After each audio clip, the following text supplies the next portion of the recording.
भारत से कार्यक्रम की अध्यक्षता कर रहे डॉक्टर अनिल कुमार शर्मा जी, विश्व हिंदी सचिवालय मॉरिशस की महासचिव डॉक्टर माधुरी रामधारी जी, विश्व हिंदी सचिवालय मॉरिशस के उप महासचिव डॉक्टर शुभांकर मिश्र जी, संयुक्त अरब अमीरात से क्षेत्रीय कार्यालय एवं उत्कृष्टता केंद्र केंद्रीय माध्यमिक शिक्षा बोर्ड दुबई संयुक्त अरब अमीरात में निदेशक डॉक्टर रामशंकर जी, संयुक्त राष्ट्र अमेरिका की हिंदी से प्यार है संस्था के संस्थापक श्री अनूप भार्गव जी, दक्षिण अमेरिका के गयाना में फोरेंसिक वैज्ञानिक रचना चंदेला जी, त्रिनिदाद के हिंदी फाउंडेशन से हिंदी फाउंडेशन अकादमी त्रिनिदाद और टोबैगो के अध्यक्ष रफी हुसैन जी, मॉरिशस के महात्मा गांधी संस्थान से भाषा संसाधन केंद्र की अध्यक्षा डॉक्टर अलका धनपत जी।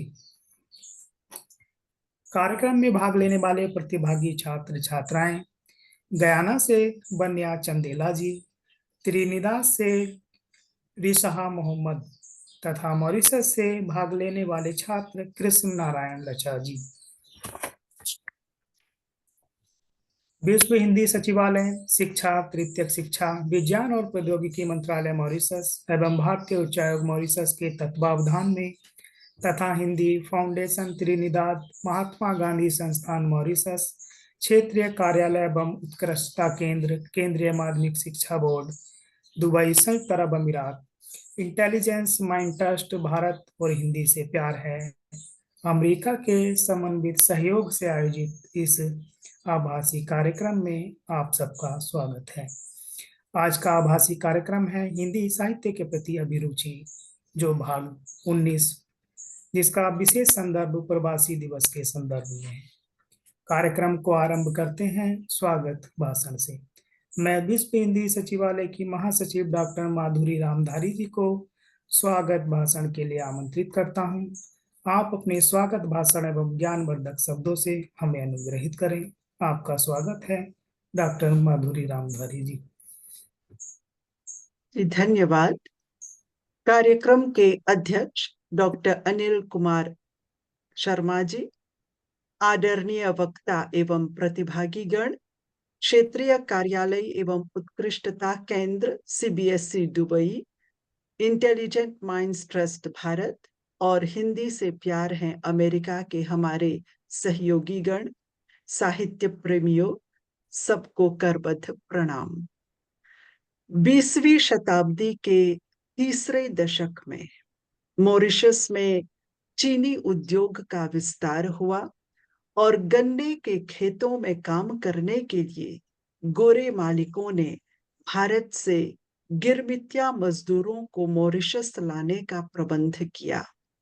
2 नवंबर सन 1834 को भारतीय शर्तबंद मजदूरों की पहली टोली मॉरिशस पहुंची थी।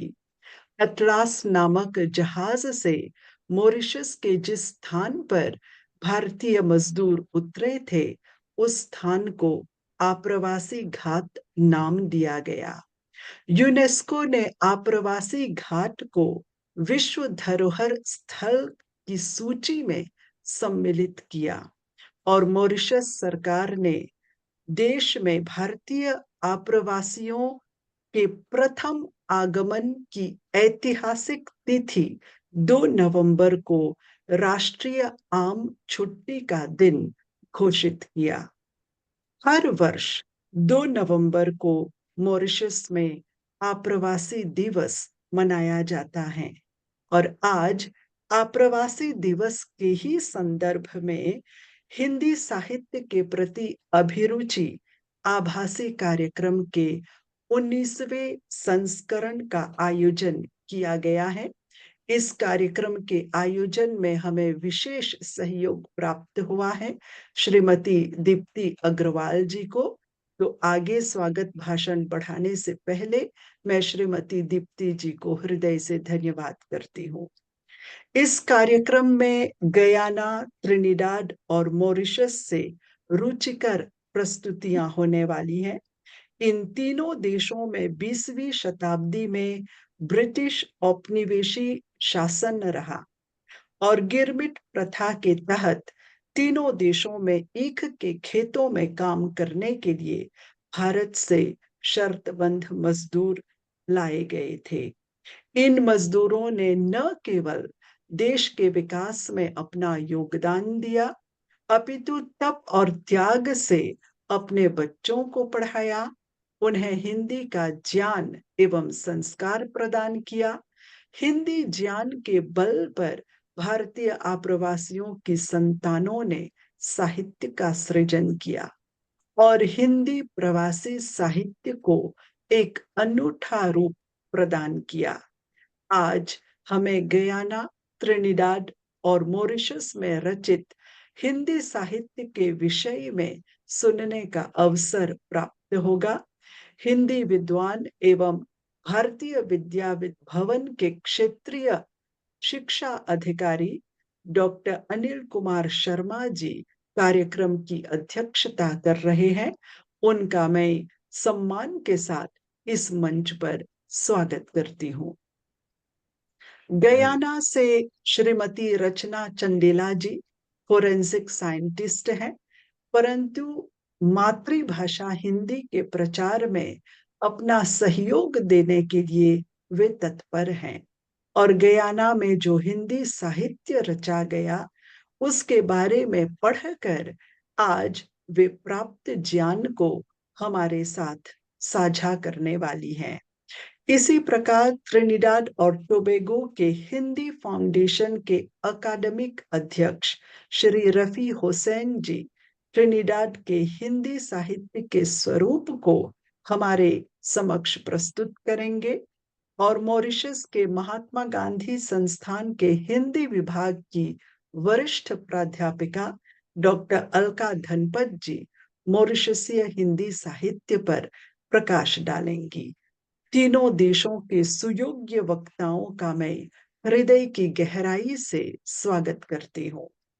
हमारा प्रयास है कि बच्चे और युवा भी प्रवासी साहित्य को पढ़ें और अपनी प्रिय प्रवासी हिंदी रचनाओं के बारे में अपने विचार हमारे सामने रखें। अत्यंत उत्साह से इस मंच पर गयाना की धार्मिक रामकृष्ण स्कूल की 5वीं कक्षा की छात्रा कुमारी वन्या चंदेला, ट्रिनिडाद के भारतीय उच्चायोग में हिंदी सीख रही सुश्री ऋषा मोहम्मद और महात्मा गांधी संस्थान मॉरिशस में बीए हिंदी ऑनर्स का विद्यार्थी कृष्ण नारायण लच्छा का तहे दिल से स्वागत किया जाता है। विभिन्न देशों के बच्चे और युवा मन से प्रवासी हिंदी साहित्य से जुड़ रहे हैं। आज वे किसी एक नामी हिंदी साहित्यकार की चयनित रचना को हमारे समक्ष प्रस्तुत करेंगे। बहुत संभावना है कि आज की उनकी प्रस्तुति के बाद प्रवासी साहित्य के प्रति उनकी रुचि बढ़ेगी और वे इस साहित्य को अधिक गहराई से जानने और समझने का प्रयास करेंगे। यदि ऐसा होगा तो हम इस कार्यक्रम के उद्देश्य को पूर्ण समझेंगे। कार्यक्रम से जुड़े सभी हिंदी साहित्य के प्रेमियों को और हिंदी विद्वानों को अभिनंदन है। सबका मैं स्वागत करती हूँ। सबको नमन है। आपके ध्यान के लिए धन्यवाद। स्वागत उद्बोधन एवं कार्यक्रम की रूपरेखा बताने के लिए डॉक्टर माधुरी रामधारी जी को कोटि से धन्यवाद। सभी वक्ता तथा छात्र प्रतिभागियों से विनम्र निवेदन है कि कृपया निर्धारित समय सीमा का ध्यान रखते हुए अपनी प्रस्तुति दें। तो आइए आज के कार्यक्रम की पहली छात्रा बन्या चंदेला जी को सुनते हैं, जो गयाना से हमारे साथ जुड़ी हैं। आप धार्मिक रामकृष्ण गयाना दक्षिण अमेरिका में ग्रेड 5 की छात्रा हैं। प्रस्तुति के लिए आपको आमंत्रित किया जाता है। आपका स्वागत है बन्या चंदेला जी। सभी उपस्थित आदरणीय महादेव को मेरा नमस्कार। मेरा नाम वान्या चंदेला है। मैं गुयाना से हूँ। मैं कक्षा 5 की छात्रा हूँ। मेरे विद्यालय का नाम धार्मिक रामकृष्ण है। आज मैं आप सभी को एक मंत्र और एक कविता सुनाना चाहती हूँ। पहले मैं आपको मंत्र सुनाऊंगी। ये मंत्र मैंने जॉर्जटाउन गुयाना में इस्कॉन टेम्पल के दौरान लर्न किया था। पत्रं पुष्पं फलं तोयं यो मे भक्ति प्रयच्छति तत् अहं भक्ति उपारितम अश्नामि प्रयतात्मनः। इसका अर्थ श्री कृष्ण कहते हैं कि अगर आप उनको कुछ प्रेम या फिर भक्ति से दोगे, चाहे वो कोई पत्ता हो, चाहे वो फूल हो, चाहे वो फल हो, चाहे वो पानी हो, वो उनको प्रेम से ग्रहण करेंगे। अब मैं आपको कविता सुनाऊंगी। उस कविता का शीर्षक है हिंदी द्विज गीत। यह हिंदी गीत गिरमिट के शुरुआती दौर में रात में चलने वाले बॉटम हाई स्कूल में कक्षा आरंभ होने से पहले गाया जाता था। इसमें 5 वर्ष से लेके 80 वर्ष तक के छात्र हिंदी पढ़ने आते थे। अब मैं आपको वो कविता सुनाऊंगी। जय हिंदी जय भाषा माँ, तू है देश की आशा माँ। उठो बचाओ माँ का मान, गूंजे तन मन प्राण जहाँ। यही धर्म कर्तव्य सुजा, सत्य सवर्ता दया महा। आओ भाषा तुझ फहराए, माँ पूजे से जग सराय। माँ की ममता मेल की भाषा, परम पुनीत है हिंदी भाषा। जय हिंदी जय भाषा माँ, तू है देश की आशा माँ। धन्यवाद।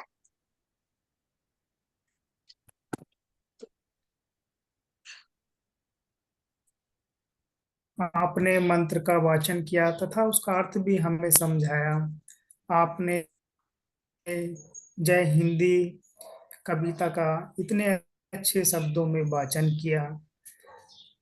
गयाना से इस कार्यक्रम में भाग लेने के लिए बनिया चंदेला जी को धन्यवाद। किसी कारणवश अभी त्रिनिवास से हमारे साथ नहीं जुड़ पाए, तो हम कार्यक्रम को आगे बढ़ाते हुए अगली प्रस्तुति के लिए मॉरिशस से कृष्ण नारायण लचा जी को आमंत्रित करते हैं। आप महात्मा गांधी संस्थान मॉरिशस में बीए हिंदी ऑनर्स में द्वितीय वर्ष के छात्र हैं। आपकी पठन, संगीत और खेल कूद में विशेष रुचि है। प्रस्तुति के लिए आपको आमंत्रित किया जाता है। आपका स्वागत है कृष्ण नारायण लचा जी। नमस्ते सभी को। मैं आशा करता हूँ कि आप सभी लोग कुशल मंगल है। मेरा नाम लचा कृष्ण नारायण है और मैं महात्मा गांधी संस्थान में बीए ऑनर्स हिंदी द्वितीय वर्ष का छात्र हूँ। आज आपके साथ मैं मॉरिशसीय हिंदी साहित्य से जुड़ी कुछ विचार साझा करने वाला हूँ। मॉरिशस के हिंदी साहित्य की यात्रा विश्व में अपना विशेष स्थान रखती है। मॉरिशसीय हिंदी साहित्य का महत्व बहुत गहरा और विविध है। यह की साहित्यिक परंपरा में विभिन्न संस्कृतियों, भाषाओं और परंपराओं का सतरंगी मिश्रण है, जो इसे अद्वितीय बनाता है। यहाँ के हिंदी साहित्य में गिरमिटिया समाज का दर्द, संघर्ष तथा प्रगति का स्वर या आज का मॉरिशस स्पष्ट रूप से दिखता है। मॉरिशसीय लेखकों ने गद्य और पद्य के माध्यम से अनेक महत्वपूर्ण संदेशों को संप्रेषित करने का प्रयास किया है और यह समाज सुधार हेतु प्रभावोत्पादक सिद्ध भी हुआ है। मॉरिशस के हिंदी साहित्य में बहुत से प्रसिद्ध कहानीकार हैं, पर लेखिकाओं पर नजर डालें तो बहुत ही कम है। उनमें से एक है भानुमती नागदान। नागदान जी रचित दोस्ती कहानी आज भी उतनी ही प्रासंगिक है जितनी उस समय थी जब लेखिका ने इसे लिखा था। यह कहानी बीए हिंदी ऑनर्स द्वितीय वर्ष में हम पढ़ते हैं। आज मैं इसी कहानी दोस्ती पर चर्चा करने वाला हूँ। मॉरिशसीय लेखिका श्रीमती भानुमती नागदान मॉरिशसीय हिंदी साहित्य की एक प्रमुख महिला साहित्यकार के रूप में सुप्रसिद्ध है। इनका अध्यापन, लेखन एवं समाज सेवा के क्षेत्र में विशेष योगदान रहा है और साहित्य लेखन के प्रति उसका विशेष आग्रह रहा है। वे एक प्रसिद्ध कहानीकार तथा दबंग समाज सुधारक थी। इनके लेखन में आधुनिक नारीवादी दृष्टिकोण तथा समाज में दोगली सोच का पर करारा व्यंग है। दोस्ती कहानी इसका एक सुंदर प्रमाण है। दोस्ती कहानी एक बहुत प्रेरणादायक कहानी है जो समाज के नारियों के प्रति विचारों को स्पष्ट करती है। इस कहानी के मुख्य पात्र उज्जवल हैं और गौण पात्र प्रशांत और जय हैं। इस कहानी में लेखिका ने दंपतियों के वैवाहिक संबंध तथा मित्रता के बारे में चर्चा की है। उन्होंने यह दर्शाया कि कैसे प्रेम और लगाव से वंचित होकर नारी दूसरे संबंधों के खोज में निकलती है क्योंकि उसकी इच्छाओं की पूर्ति नहीं होती है, और साथ ही यह भी दर्शाया कि नारी और पुरुष के मध्य दोस्ती अवश्य संभव है अगर वे एक दूसरे का सम्मान करना जानते हैं। कहानी को पढ़ते समय यह परिलक्षित होता है कि उज्जवल एक महत्वाकांक्षी, विवेकी तथा ओजस्विनी स्त्री है, परंतु इन सब के बावजूद वह अकेलेपन से जूझती रहती है। घरेलू कामों को संभालते संभालते वह थक जाती है और इसी कारण वह अपने पति के दोस्त से दोस्ती कर लेती है और अपने जीवन को एक नए नजरिए से देखने लगती है। वह रोज जय के साथ रात को बाहर घूमने जाने लगती है। कहानी में यह भी दिखाया गया कि उसका पति एक शराबी है। वह हर समय दुर्व्यवहार करता है क्योंकि वह अहंकारी, अनुशासनहीन एवं ईर्ष्यालु व्यक्ति है। उज्जवल के इस नए रूप को देखकर वह आग बबूला हो जाता है और उस पर संदेह करने लग जाता है। इस कहानी में लेखक ने स्त्री द्वेष पर एक अच्छा संदेश देते कि जब नारी जीवन में आगे बढ़ती है, पुरुष अहंकार की आड़ में कुछ भी करने लगता है। यह हमारे समाज का एक अत्यंत दुखद सत्य है जो भानुमति नागदान ने सटीक तरीके से चित्रित किया है। स्वयं अपनी पत्नी को वह दोस्त से मिलवाता है तथा अंत में वह अब उसके माता पिता को बुलाकर उससे संबंध विच्छेद करना चाहता है। रात को वह सोचती है कि कल क्या होगा। आपके ध्यान के लिए बहुत धन्यवाद।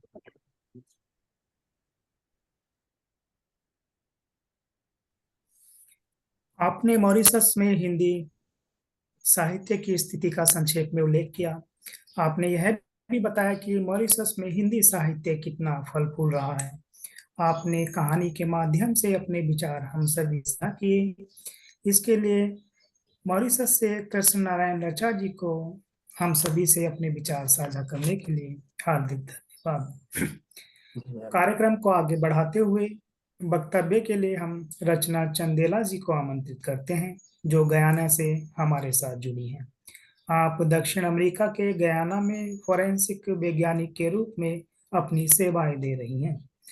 वक्तव्य के लिए आपको आमंत्रित किया जाता है। आपका स्वागत है रचना चंदेला जी। सबसे पहले तो आप सभी का बहुत बहुत धन्यवाद मुझे और मेरी बेटी को ये मंच देने के लिए। इसके लिए मैं माधुरी जी, दीप्ति जी की हृदय से आभारी हूँ कि उन्होंने मुझे ये मंच दिया। मैं अपने वक्तव्य को शुरू करने से पहले 2012 में जब नवा विश्व हिंदी सम्मेलन जोहान्सबर्ग में आयोजित था तो वहां पर एक लाइन बोली गई थी, मैं उससे ये शुरू करना चाहूंगी। हिंदी केवल एक भाषा नहीं है, यह हमारा जीवन है। अगर हिंदी मर जाएगी तो भारतीयता भी मरने लगेगी। जय हिंद, हिंदी माँ की जय हो, ये उद्धार था।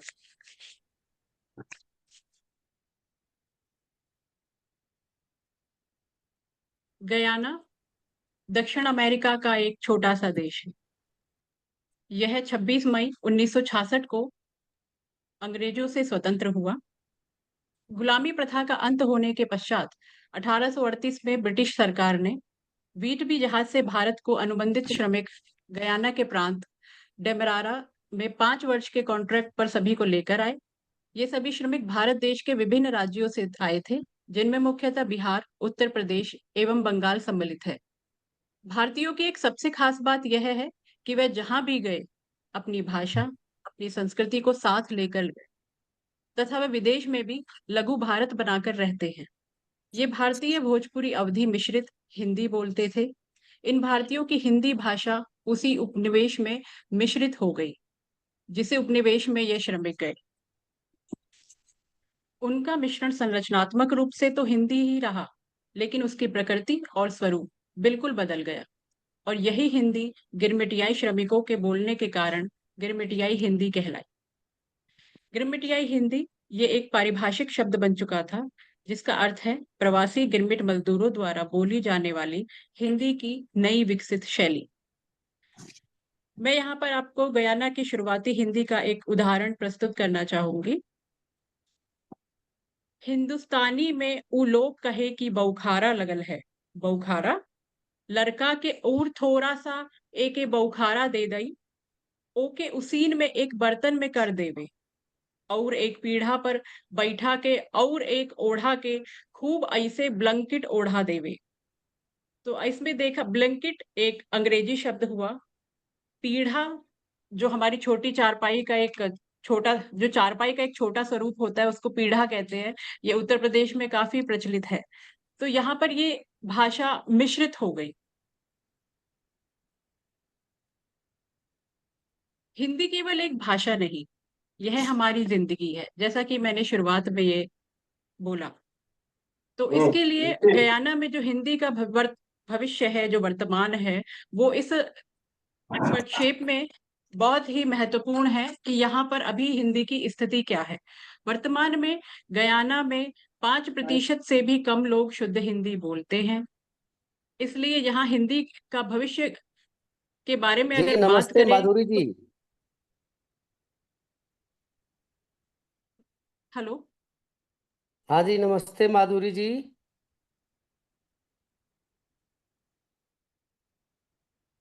माधुरी जी आप अब ऐसा भी करिए, म्यूट हैं। चैट पर कर दीजिए नमस्ते, ताकि वो आराम से बोल सकें, वक्ता को बीच में ठीक है मत मैडम। रोकिए। आप ओके चैट ओके, में डाल आपका दीजिए कॉल आया नमस्ते। था, मैंने इसलिए कर जी दिया। जी ठीक है।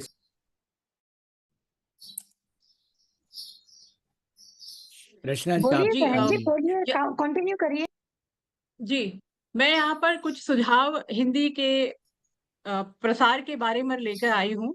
तो वो इस प्रकार है कि यहाँ पर गयाना की जो सरकार है, शिक्षकों के प्रशिक्षण की जिम्मेदारी ले। इनमें एक हिंदी साहित्य का एक अलग से एक डिपार्टमेंट खोला जाए। हमें यहाँ पर हिंदी बोलने या लिखने के लिए अत्याधुनिक प्रभाव या वैज्ञानिक साधनों को उपलब्ध कराना चाहिए। हिंदी एवं संस्कृति के लिए एक वो फंड यहाँ से मैं 2 मिनट की क्षमा चाहूंगी।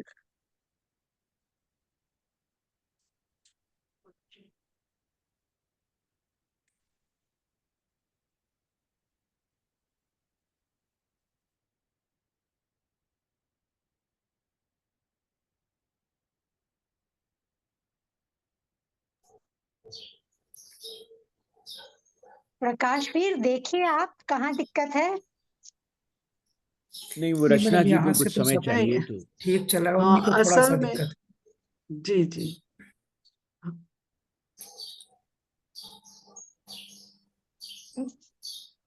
एक व्यवस्था के तहत अगर आप नहीं बोल रहे हैं तो अपने आप को म्यूट रखें सभी लोग। और अभी तो रचना सर जी मैं को समय मैं क्षमा चाहूंगी सर, मैं क्षमा चाहूंगी। मैं अपने इस संवाद को एक राम बिहारी तुलसीदास जी, जो गयाना के बहुत ही विख्यात लेखक हुए हैं, उनके एक रचना के द्वारा इसे समाप्त करना चाहूंगी। जी स्वागत है। श्री रामचंद्राय नमः। अथ डमरारा बहार प्रारंभ, वंदना वंदो राम चरण शुभकारी, सहित कमल पद जनक दुलारी, सुमिरो शिव गिरिजा कुमारी, करहु कृपा मोहि जानी दुखारी। गो गणेश के चरण मनाऊं, जिनकी कृपा स्वच्छ मति पाऊं। प्रणवो महावीर हनुमाना, निष्दिन धरो चरण पर ध्याना। सूर्य नारायण इष्ट हमारे, सुमिरत जाहि मिटई दुख भारे। श्री गुरुपद की रज धरि माथा, पूर्ण करण चहो यह गाथा। धन्यवाद। बहुत अच्छी। बहुत धन्यवाद आपको। बहुत अच्छे। इस सूचना परक वक्तव्य के लिए गयाना से रचना चंदेला जी को बहुत बहुत धन्यवाद। अगले वक्तव्य के लिए हम आमंत्रित करते हैं मॉरिशस से डॉक्टर अलका धनपत जी को। आप महात्मा गांधी संस्थान मॉरिशस में भाषा संसाधन केंद्र की अध्यक्षा हैं। आपको विश्वविद्यालय स्तर पर 25 वर्षों से अधिक अध्यापन का अनुभव है। आपने शिक्षक प्रशिक्षण का कार्य तथा अनेक कार्यशालाओं में भाषा सम्मेलनों में प्रस्तुतियां दी हैं। आपके शोध पत्र विभिन्न पत्र पत्रिकाओं में प्रकाशित होते रहते हैं। आपके निर्देशन में कई छात्रों ने पीएचडी की डिग्री प्राप्त की है। आपको कई राष्ट्रीय एवं अंतर्राष्ट्रीय सम्मानों से सम्मानित किया जा चुका है। वक्तव्य के लिए आपका स्वागत है डॉक्टर अलका धनपत जी। बहुत धन्यवाद प्रकाशवीर जी, और धन्यवाद माधुरी जी को भी कि उन्होंने मुझे इस मंच के साथ जुड़ने का अवसर दिया। विश्व हिंदी सचिवालय को धन्यवाद। जो मैं सीधा विषय पे आऊंगी क्योंकि समय सभी के पास कम है। मॉरिशसीय साहित्य को लेकर आज हम चर्चा कर रहे हैं, और मुझे जो माधुरी जी ने कहा कि मैं ये बताऊं कि हम अपने बीए के छात्रों को मॉरिशसीय हिंदी लिटरेचर के बारे में जानकारी कितनी, कब और कैसे देते हैं। तो मैं कुछ टेक्निकल चीजें और किस तरह से वो मॉड्यूल हमारे यहाँ पढ़ाया जाता है, और अभी अभी आपने हमारे एक छात्र की प्रस्तुति सुनी भी, कृष्णा लाचा की। लगभग सारा उसी ने ही लिखा था, मैंने केवल थोड़ा सा ही उसको एडिट किया था। तो मैं उस बच्चे को शाबाश भी देती हूँ कि उसने बहुत अच्छे से प्रस्तुति दी, और धन्यवाद इस मंच को कि इन बच्चों को मौका मिलता है। हमारे यहाँ पर BA first year, second year, third year है। इसके अतिरिक्त अन्य कोर्स भी चलते हैं। आज मैं उनकी चर्चा नहीं करूंगी, लेकिन BA first year, second year और थर्ड ईयर में हमारे बच्चे सेकेंड ईयर में एक मॉड्यूल लेते हैं जिसका नाम है मॉरिशसीय हिंदी लिटरेचर। ये मॉड्यूल 12 क्रेडिट्स का है, एलसीसीएस के अंतर्गत आता है। एलसीसीएस को हमने क्यों ऑप्ट किया है? Learner centre credit system. ये सिस्टम ऑस्ट्रेलिया, कनाडा, कुछ देशों में अगर कोई बच्चा वहां जाता है तो उसके क्रेडिट्स जो है वो उसके बैंक में जा सकते हैं। इसीलिए हम लोग भी पहले जो अपने यूनिवर्सिटी का क्रेडिट सिस्टम था उससे हम लोग शिफ्ट अब एलसीसीएस में हो गए। तो इस मॉड्यूल के क्रेडिट हैं 12, और हमारे यहाँ बीए वार्षिक होता है, सेमेस्टर वाइज पढ़ाई होती है, लेकिन जो फाइनल एग्जाम है वो उनका 1 वर्ष के बाद होता है। 3 सालों में बीए के बच्चों के पास 4 मॉड्यूल्स होते हैं। फर्स्ट ईयर में 4 मॉड्यूल, सेकेंड ईयर में 4 मॉड्यूल, थर्ड ईयर में उनके पास 3 हिंदी के मॉड्यूल होते हैं और एक वैकल्पिक विषय होता है जो अन्य विषय के स्कूल है वे देते हैं। जैसे फिलॉसफी हो सकता है, संस्कृत हो सकता है, म्यूजिक हो सकता है। तो ये बच्चे इसमें से चुनाव करते हैं, या मॉरिशस स्टडीज भी हो सकता है जिसमें मॉरिशस की हिस्ट्री वगैरह होती है, फोकलोर वगैरह भोजपुरी में, वह भी ले सकते हैं वे। और थर्ड ईयर में उनका एक लघु शोध प्रबंध भी होता है। आप सोच रहे होंगे कि मैं थर्ड ईयर की चर्चा क्यों कर रही हूँ। अभी अपनी बात में मैं जोड़ूंगी कि किस तरह से वो जो लघु शोध प्रबंध है जो 18 क्रेडिट का होता है, उसमें भी कैसे ये मॉरिशसीय हिंदी लिटरेचर बच्चों को प्रेरित करता है कुछ काम करने के लिए।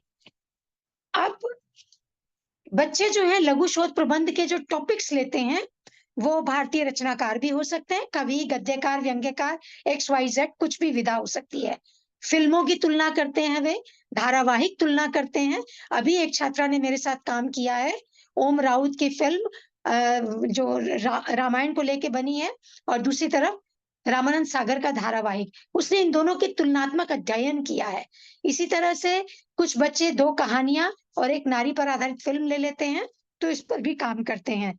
फिर कुछ बच्चे मॉरिशसीय साहित्य पर भी जाते हैं, कुछ ब्लॉग्स पर काम करते हैं, कुछ व्लॉग्स पर काम करते हैं, और कभी-कभी जो WHS से पत्रिकाएं छपती हैं उसमें से भी चयनित सामग्री को लेकर वे लोग काम करते हैं।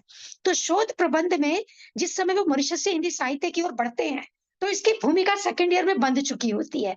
अध्यापक जो भी पढ़ाता है इस मॉड्यूल को, और बारी बारी से वो सबके जिम्मे आता ही है पढ़ाने के लिए, तो ये जो मॉड्यूल है जब वो वहां पर पढ़ता है तो उसकी मानसिकता मॉरिशसीय लिटरेचर को लेके कुछ और बनने लगती है, क्योंकि हम सभी जानते हैं कि वे लोग अपने आप से उतना नहीं पढ़ते हैं, पर जब मॉड्यूल लग जाता है, एग्जाम की तैयारी करनी है और अध्यापक पढ़ाने लगता है, तो वे जानते हैं कि अनंत कौन है, धुरंधर कौन है, भानुमति नागदान कौन है, तो थोड़ा सा वे मॉरिशसीय रचनाकारों से रूबरू होते हैं। और हम लोग उसमें कुछ काम भी ऐसा देते हैं जिसकी चर्चा मैं आगे करूंगी। यहाँ मैं बताना चाहती हूँ कि थर्ड ईयर में जब कोई छात्र मॉरिशसीय साहित्यकार को लेकर कोई कार्य करता है, तो सोमदत्त बखोरी, जो यहाँ के शुरू के बहुत अच्छे राइटर रहे हैं, उनके परिवार ने उनके नाम पर एक पुरस्कार डाला हुआ है। एक राशि उन्होंने एमजीआई को दी हुई है, और उस राशि से जो इंटरेस्ट आता है, जो बच्चा मॉरिशसीय हिंदी लिटरेचर पर काम करता है, उसमें यदि उसका रिजल्ट बेस्ट है, तो उस बच्चे को वह पुरस्कार मिलता है।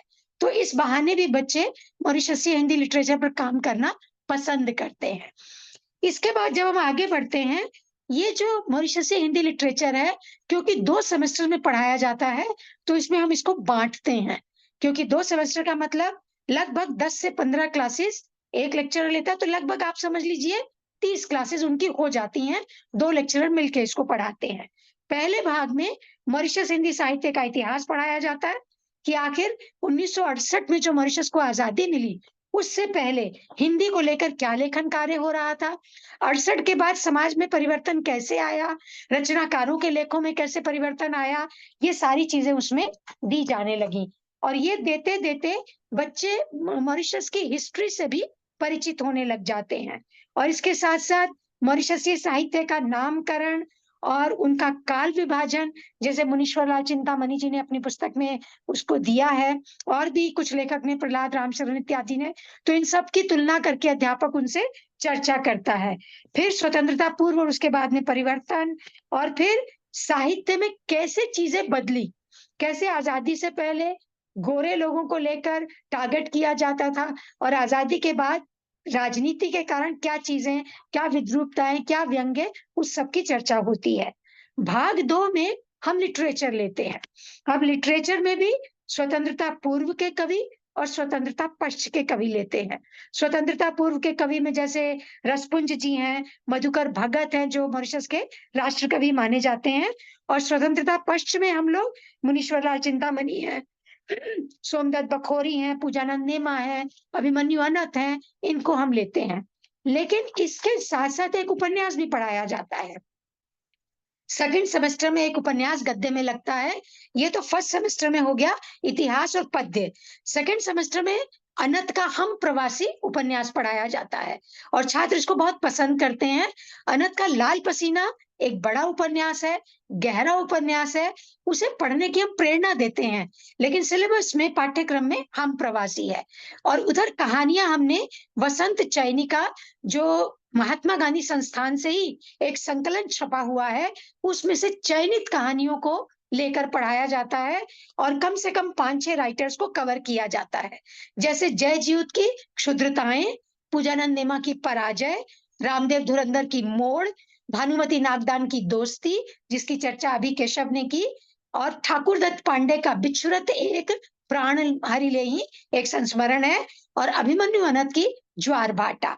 अब इन कहानियों की जब चर्चा की जाती है, तो मॉरिशस का जो आबोहवा, मॉरिशस का जो वातावरण, मॉरिशस की जो सोच, करवट लेता मॉरिशस, आजादी से पूर्व का, बाद का, या आजादी के बाद की समस्याएं, ऐसी कहानियों को चुना गया है कि वो कुछ विशेष चीजों को, वर्ग को कवर कर पाए, उनको समझा सके बच्चों को।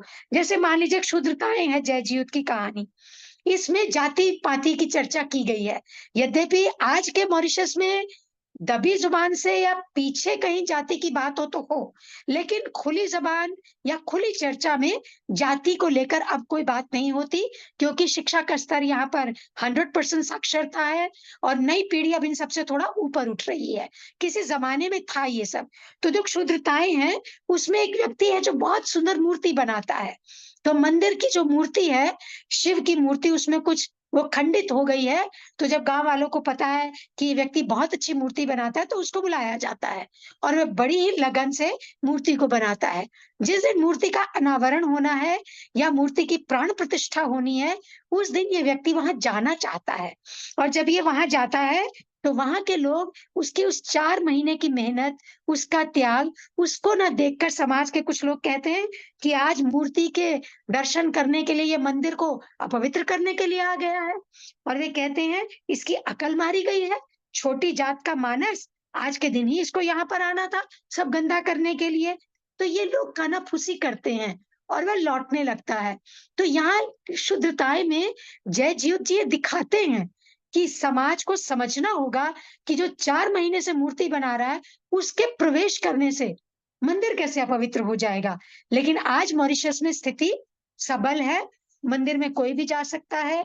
यहाँ तक कि अभी परी तालाब महाशिवरात्रि पर कोई भी यात्रा करके जा सकता है। ऐसा सवाल अब कहीं नहीं खड़ा होता कि वो छोटी जात का है या बड़ी जात का। लेकिन एक शुद्धताएं कहानी में समाज के उस वक्त की कहानी जब बच्चे पढ़ते हैं तो वे समझ पाते हैं कि उस समस्या से समाज रूबरू हुआ है और गुजरा है।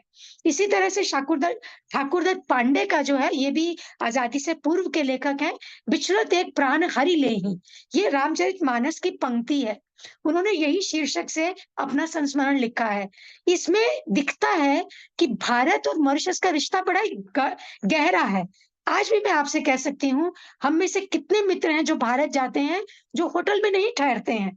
उनके मित्रों में लोग उनको रिक्वेस्ट करते हैं कि आप हमारे साथ रहिए, और उनकी यादें बहुत ही मधुर है उन लोगों के साथ रहने की। तो यही ठाकुरदत्त पांडे भी जब भारत गए थे तो वहां पर उन्हें एक भैया जी मिले थे। सब गुरुजन मिले, एक भैया जी, जिन भैया जी के घर वे रहे, तो वे अपनी इसमें स्मृति में लिखते हैं, उस समय बल्कि लेखक ने समुद्री यात्रा की थी, हवाई जहाज से नहीं यात्रा की थी। तो वे स्मृतियों को लेके लौटे हैं और बार बार वे कहते हैं कि भैया जी को मैं आज भी नहीं भुला पाया हूं। तो इस संस्मरण को पढ़ के बच्चे भारत और मॉरिशस का रिश्ता, जिसे वे जब बड़े होंगे भारत जाते हैं तो समझते हैं, और उसके साथ साथ उस समय की कठिन यात्रा के बारे में भी समझ पाते हैं। तो ठाकुरदत्त पांडे का मतलब मॉरिशसीय गद्य साहित्य का एक संस्मरण का उदाहरण हम लोग उस अपने पाठ्यक्रम में रखते हैं। इसी तरह से दोस्ती कहानी की चर्चा ज्यादा नहीं करूंगी। भानुमति नागदान मॉरिशसीय महिला लेखिकाओं में मूर्धन्य है। उन्होंने जितनी भी कहानियां लिखी हैं उनमें सामाजिक समस्याएं, संघर्ष, नारी में बदलाव आना उसकी सोच में, इस सब की उन्होंने चर्चा की है। दोस्ती में भी यही है कि पति ही उसको पहले प्रेरित करता है। अब जब वह मित्र से घुल मिल जाती है तो पति नाराज हो रहा है, तो अंत में वो यही कृष्णा ने बताया कि रात को वह सोच रही है कि कल क्या होगा, तलाक होगा, क्योंकि वो परिवार को बुलाने वाला है। तो भानुमति नागदान का दरार कहानी संग्रह छपा, जिसे कई कई संस्थाओं ने पुरस्कृत भी किया, लेकिन आज वे हमारे बीच नहीं है। इसी तरह से धुरंधर की कहानी है मोड़, जो आज के बदलते समाज के जीवन के मोड़ों को दिखाती है। 2 भाई हैं उसमें, एक पढ़ लिख कर अच्छी पोस्ट पर है, विदेश है, और ये छोटा भाई माताजी को देखता है। लेकिन बड़ा भाई जब उसकी पत्नी गर्भवती है तो माता को फिर से बहलाने फुसलाने के लिए आ जाता है। छोटा भाई सब समझ रहा है, माँ भी समझ रही है, लेकिन वह फिर से कहता है मैं घर को रेनोवेट कराऊंगा, मैं इसकी नौकरी लगवा दूंगा, वही लॉलीपॉप फेंकता है। तो माँ को लगता है कि मेरा बेटा संकट में होगा, लेकिन छोटा कहता है कि तुम देखना, वो बच्चे को गोद में तुम्हारे डाल के खुद निकल जाएगी, वो नहीं बच्चे को देखेगी। लेकिन जिस दिन माँ जा रही है बड़े भाई के साथ, छोटा सोचता है मेरी पत्नी भी गर्भवती है, किसी भी समय उसे प्रसव वेदना हो सकती है। तो लेखक ने यहाँ पर धुरंधर जी दिखा रहे हैं कि समाज में बड़ा भारी परिवर्तन आ रहा है। माँ बाप 2 बच्चों में बंट रहे हैं, और एक बच्चा जो अपनी ड्यूटी नहीं भी निभा रहा, कभी कभी अपने ओहदे, अपने पैसे के बल पर फिर से उसकी जीत हो जाती है। तो मोड़ कहानी में उन्होंने दिखाया कि जीवन में अब अनेक मोड़ आ रहे हैं, कभी कभी प्यार से ज्यादा पैसा भी, दिखावा भी हावी होता जा रहा है। और इसी तरह से इस कहानी के बाद जो अगली कहानी उन्होंने ली है अनंत की, वह है ज्वार भाटा। अनंत की कहानी बहुत ही जबरदस्त है। अनंत समाज के बदलते रूप को बड़ी ही, जिसे कहते हैं ना, पैनी धार से काटते हैं। ज्वार भाटा शब्द मॉरिशस के लिए बहुत ही उचित है, क्योंकि यहाँ पर तूफान आते रहते हैं। यहाँ के बच्चे साइक्लोनिक वेदर से, लहरों से, साइक्लोन वार्निंग से, इन सब से बहुत परिचित है। पर मॉरिशस में क्योंकि पर्यटन यहाँ की आर्थिक व्यवस्था का आधार है, हम कह सकते हैं कि उसी से ज्यादा इनको पैसा या अर्थव्यवस्था चलती है। पहले शुगर केन था, लेकिन अब पर्यटन मुख्य हो गया है। पर क्या होता है जब दूसरी संस्कृति के लोग यहाँ केवल घूमने के लिए आते हैं, तो हम सभी जानते हैं उस घूमने के पीछे एक मजा भी छिपा होता है। तो यहाँ की लड़कियां, क्योंकि डॉलर्स में, यूरो में मिलता है, तो कभी कभी गलत रास्ते भी अपना लेती हैं। ज्वार भाटा कहानी में पिता बहुत ही अच्छा है, संस्कारवान है, एक मछुआरा है, अपने गांव के मंदिर, सामाजिक कार्यों का प्रधान है। माता पिता मिलकर एक एक पैसा बचाकर बच्ची को एमबीबीएस कराना चाहते हैं। लेकिन इतने में होटल का जो एक मैनेजर है, उसका बेटा इसका दोस्त बन जाता है। एक नौकरी के लिए उसको ऑफर किया जाता है और ये लड़की बहुत खुश होती है कि मुझे नौकरी मिल गई है, मैं तो नौकरी करूंगी। माता पिता नाराज भी होते हैं सोनिया से, लेकिन वह मानती नहीं है। और बाद में पिताजी को पता चलता है कि इन लड़कियों को बहला फुसलाकर विदेश में ले जाया गया, और ये अकेली नहीं थी, उसके साथ 30 लड़कियां थी। और अखबार में खबर छपती है कि सरकार और एम्बेसी के मदद से इन लड़कियों को वापस लाया जा रहा है और वेश्या बनने से बचा लिया गया। जब ये खबर फ्रेडरिक नाम का व्यक्ति नायक को पढ़वाता है, वह एकदम से उसकी आंखों के आगे काला अंधेरा सा छा जाता है, क्योंकि उसकी पत्नी भी मर चुकी है। पर वो हर बार कहता है कि मेरा तुमसे प्रॉमिस है कि मैं जो हूँ तुमको जरूर अपनी बच्ची को पढ़ाऊंगा, पर वो कुछ नहीं कर पाता। लेकिन उसको ये अखबार जब वो देखता है और पढ़ता है, उस रात एक साइक्लोन वार्निंग भी है, एक साइक्लोन भी आ चुका है। अभी कुछ घंटे पहले वह अपनी नाव को किनारे पर बांध के भी गया है, लेकिन रात को वह निकलता है, नाव खोलता है और अपनी नाव में बैठ के समुद्र की लहरों के हवाले नाव को कर देता है। वह जानता है कि ये तूफान है, लेकिन उसके भीतर का जो तूफान है उसे वो कैसे रोके, ये उसे समझना है। तो अनंत उस समय जो वर्णन करते हैं, अनंत की कहानी को जब बच्चे पढ़ते हैं तो वे गर्व महसूस करते हैं कि इतनी सुंदर भाषा शैली, मनोवैज्ञानिक चित्रण, एक व्यक्ति के हृदय की हार और जीत, और पर्यटन के कारण युवा पीढ़ी में कितना परिवर्तन आ रहा है और देश में विसंस्कृतिकरण की समस्या पैदा हो रही है। तो ये सारे पॉइंट्स छात्र जब पढ़ते हैं तो एक नई दृष्टि से वो मॉरिशसीय साहित्य को देखते हैं। इसी तरह से पराजय कहानी है पूजानंद नेमा की।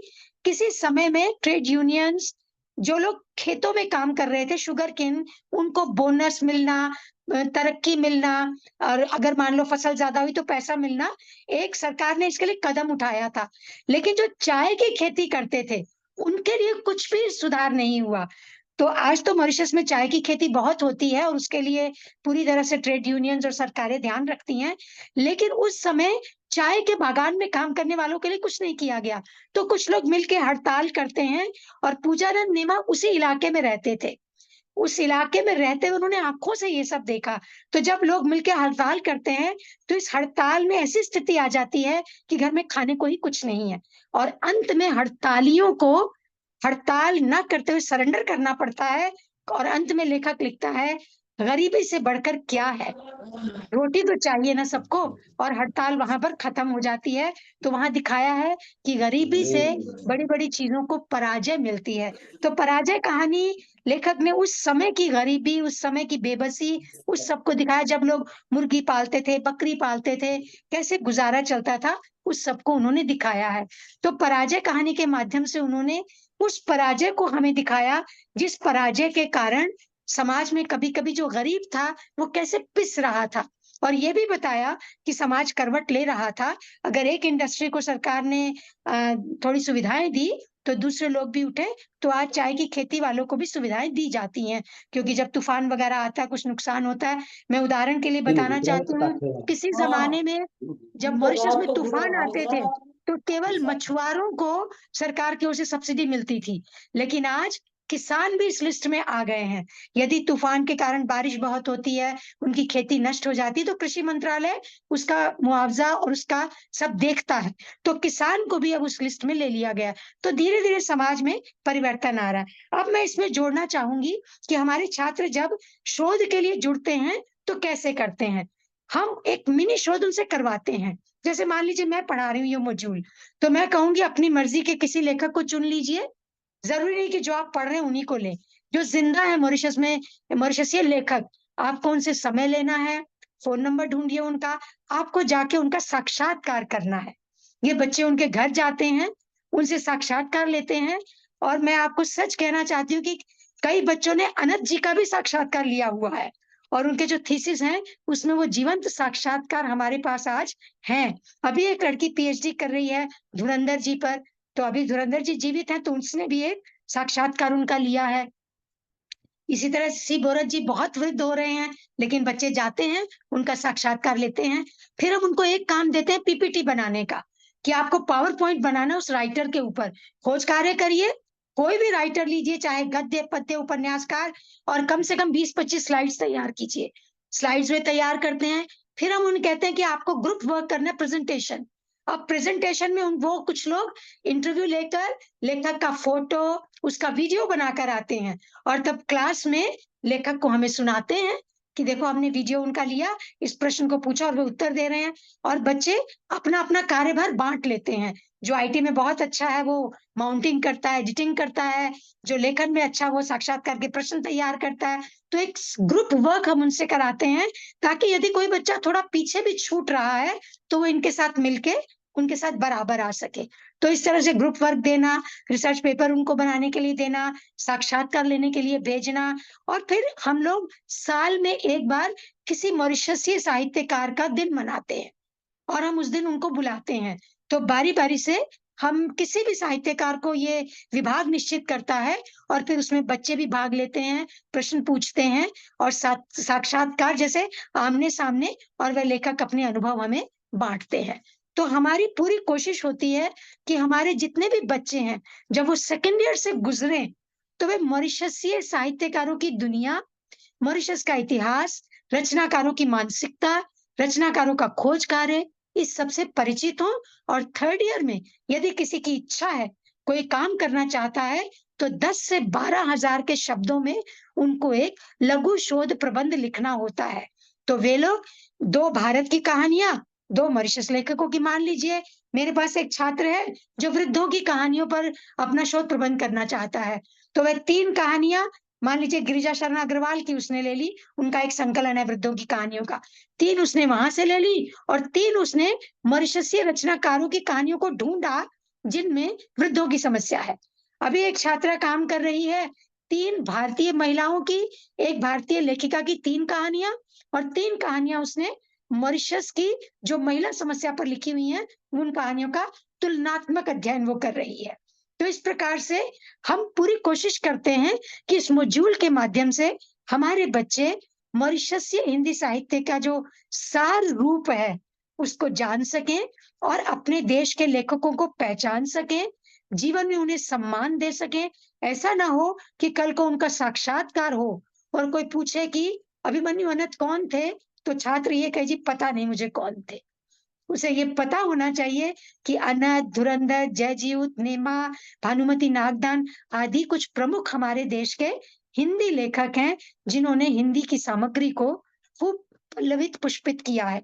इसी तरह से लाइब्रेरी में एक मॉरिशियाना हमारा अलग से काउंटर है, उसमें मॉरिशस के सभी साहित्यकारों की रचनाएं हैं। वह लोगों को इश्यू नहीं होता है, लेकिन स्पेशल अगर बच्चे मांगते हैं तब उनको स्पेशल लोन पर दिया जाता है, क्योंकि उनको हम चाहते हैं कि पुरानी किताबें फटे ना, पुरानी किताबें खो ना जाएं, चोरी ना हो जाएं। तो बच्चे वहां से लेके लाइब्रेरी में बैठ के काम कर सकते हैं। फोटोकॉपी की भी सुविधा है, फोटोकॉपी उन पृष्ठों की करा सकते हैं।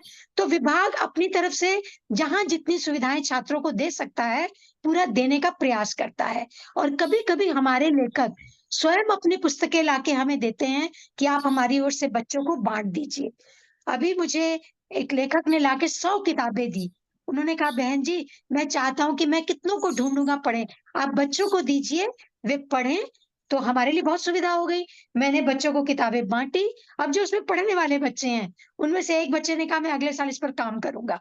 तो मुझे बहुत खुशी हुई। अगर मान लो 30 की क्लास में से 5 बच्चे भी निकल आए जिन्होंने पढ़ा और उस पर काम करना चाहा, तो लेखक का लिखना सार्थक हो जाता है। तो इस प्रकार से हम पूरी कोशिश में लगे रहते हैं कि बच्चे मॉरिशसीय साहित्य से जुड़े रहें और हर बार हम उन्हें प्रेरित करते हैं कुछ नया ढूंढो। और क्या होता है जब वे मॉरिशसीय लिटरेचर पर काम करते हैं या मॉरिशसीय साहित्यकार पर, तो क्योंकि वो साहित्यकार इस जमीन से जुड़ा हुआ होता है, तो वे लोग समाज की समस्याएं और साहित्यकार का लेखन दोनों का एक तुलनात्मक अध्ययन कर पाते हैं। क्योंकि भारत का लेखक देखिए वो दहेज प्रथा पर लिखेगा।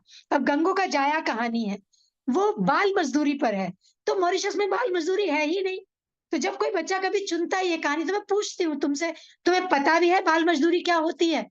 नो बहन जी जो कहानी में है। मैंने कहा नहीं, वो दर्द तुम नहीं जानोगे बाल मजदूरी का क्या होता है। तो ऐसी कहानी लो जो तुम्हारे पर्यावरण, तुम्हारे वातावरण, तुम्हारे समाज से जुड़ी हुई हो। तो मॉरिशसीय लेखकों को जब वे चुनते हैं तो कम से कम वहां उनके लेखन में दम आता है। उससे वे इस समाज, फिर यहाँ के लोगों का इंटरव्यू लेते हैं, उनके भी विचार डालते हैं। तो इस तरह से डाटा कलेक्ट करके वे लोग काम करते हैं। कभी कभी छात्र बहुत मेहनत भी करता है, तब सचमुच काम देख के बहुत खुशी होती है। और हम सभी जानते हैं कक्षा में सभी तरह के छात्र होते हैं। एक अध्यापक तो न्याय दृष्टि और तटस्थ भाव से सबको पढ़ाता है। तो हम अपने कार्य को कर रहे हैं, उसका परिणाम अभी कृष्णा को आपने सुना। और कृष्णा की तरह क्लास में कम से कम 5-6 बच्चे और अच्छे हैं जो अच्छा बोल पाते हैं अगर उनको थोड़ा तैयारी का समय मिल जाए। मैं पूरे जो भी सुन रहे हैं विद्वत समाज, उन सबका धन्यवाद करती हूँ कि आपने मॉरिशस को जानने का एक इच्छा व्यक्त की और मॉरिशस में मॉरिशसीय लिटरेचर कैसे पढ़ाया जा रहा है उसे समझने के लिए आप हमारे साथ जुड़े। बहुत बहुत धन्यवाद। यदि कोई शंका हो तो पूछिएगा। धन्यवाद प्रकाश वीर जी।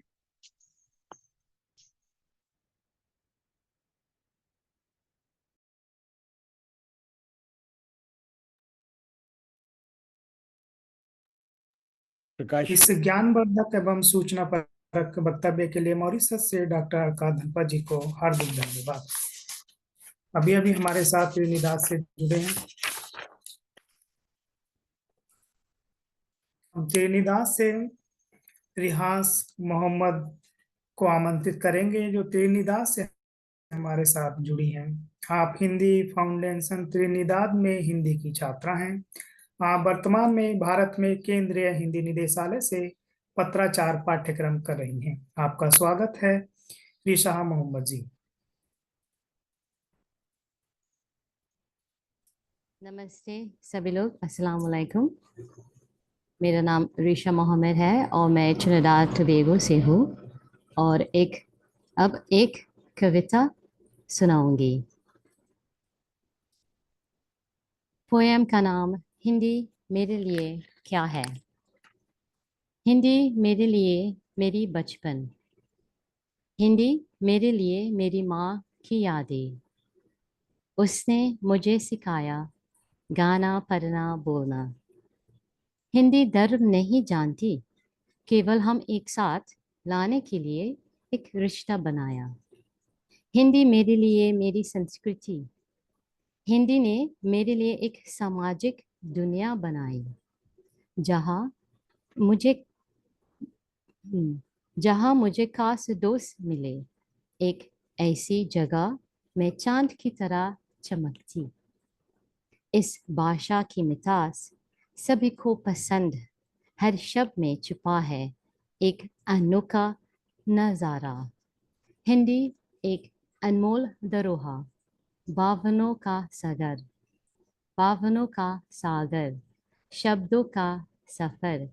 सुनहरी लहरों में गूंजती है बात, हर कविता में बसी है एक नई सौगात। चलो मिलकर गाए इस भाषा का गीत, हिंदी है हमारे पहचान और प्रीत। धन्यवाद भाई और बहनों, शुक्रिया।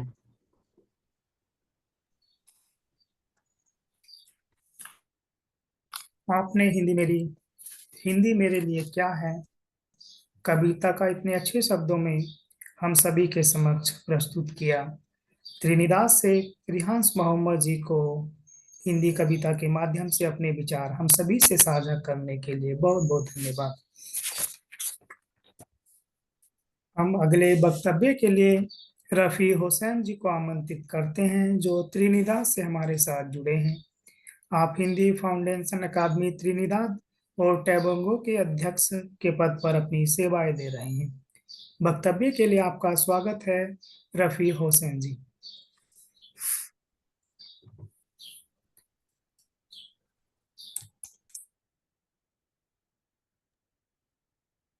सभी लोग नमस्कार। मेरा नाम रफी हुसैन है, मैं ट्रिनिदाद से हूँ। सबसे पहले ट्रिनिदाद में हिंदी की भाषा हमारी मातृभाषा नहीं है, अंग्रेजी है। हम हिंदी सीखते हैं हाई कमीशन से और Trinidad Hindi foundation of Trinidad और टोबैगो से। मैं हमारे देश के बारे में बताऊंगा। गिरमिटिया मजदूर अप्रवासी थे जो 1838 में गुलामी के उन्मूलन के बाद बागानों में काम करने के लिए ट्रिनिदाद और टोबैगो आए थे। पहला जहाज फत अल रजाक 30 मई 1845 को ट्रिनिदाद और टोबैगो आया था। लगभग 148,000 भारतीय ट्रिनिदाद आए थे। आगमन पर उन्हें विभिन्न बागानों में भेजा गया, जैसे कि लोपिनो में लारिकोनेसा एस्टेट, बांडे लेस्ट में बोसिजो एस्टेट, कुवा में परसिवेरेंस एस्टेट, डेगो मार्टिन में डायमंड एस्टेट। यह वही इलाका है जहां मैं रहता हूं। और भी थे। भारतीयों को मुख्य रूप से चीनी एस्टेट पर काम करने के लिए यहां लाया गया था, लेकिन उन्होंने कोको और नारियल एस्टेट पर भी काम किया। अधिकांश गिरमिटिया मजदूर उत्तर भारत के उत्तर प्रदेश और बिहार के कृषि और मजदूर वर्ग से आए थे, जबकि कुछ बंगाल और दक्षिण भारत से आते थे।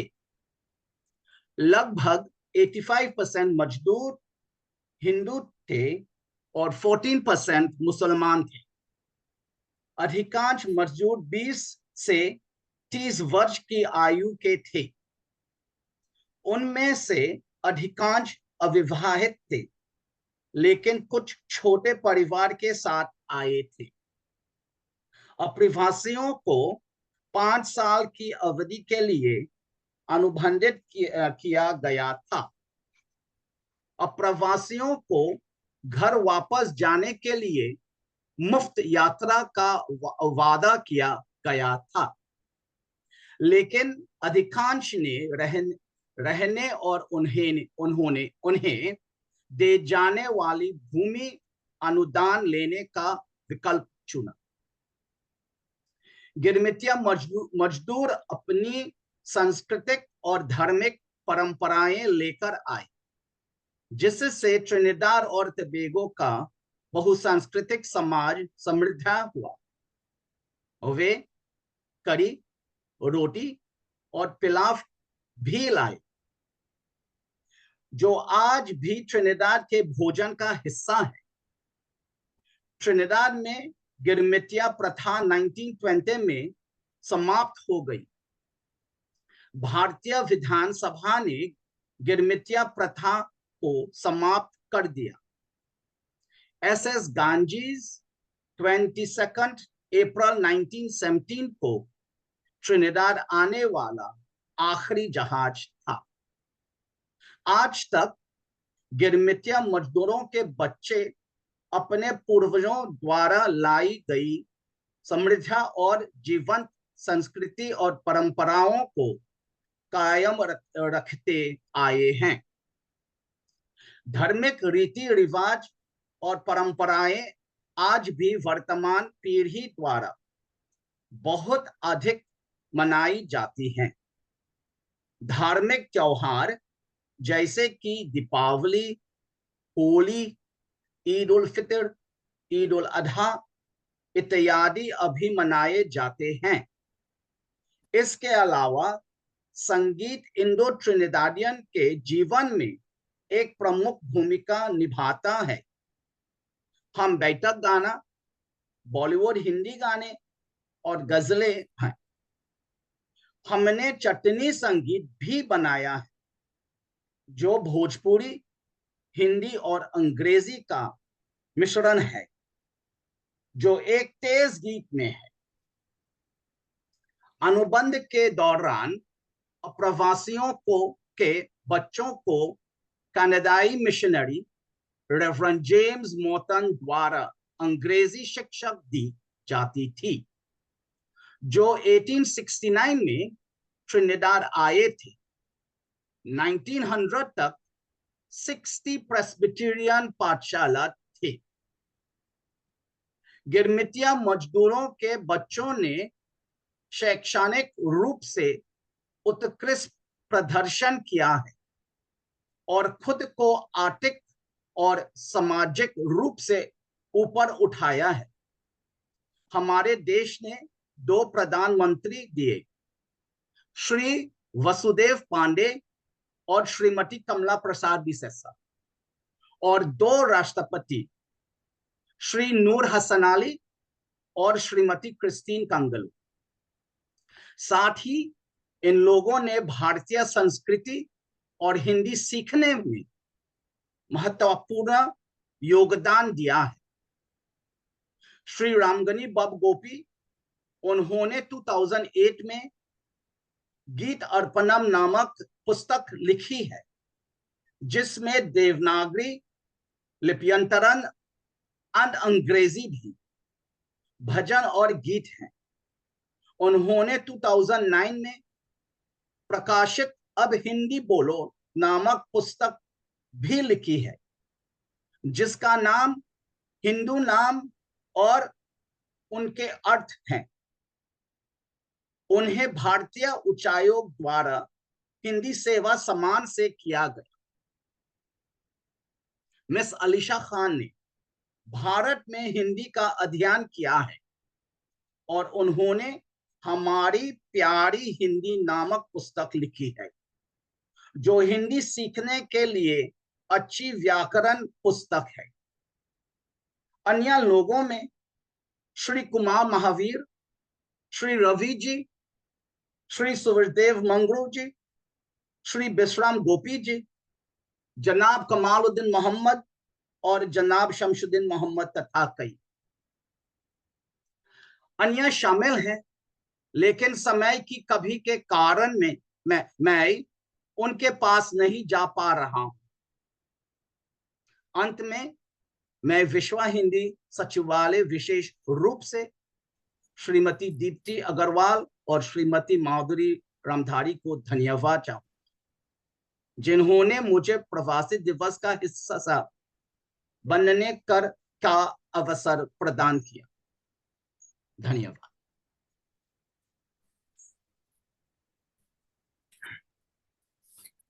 इस ज्ञानवर्धक वक्तव्य के लिए त्रिनिदाद से रफी हुसैन जी को बहुत बहुत धन्यवाद। अध्यक्ष के भाषण से पहले हम 5 मिनट का परिचर्चा सत्र करेंगे। परिचर्चा सत्र के लिए मैं विश्व हिंदी सचिवालय की महासचिव डॉक्टर माधुरी रामधारी जी को आमंत्रित करता हूं।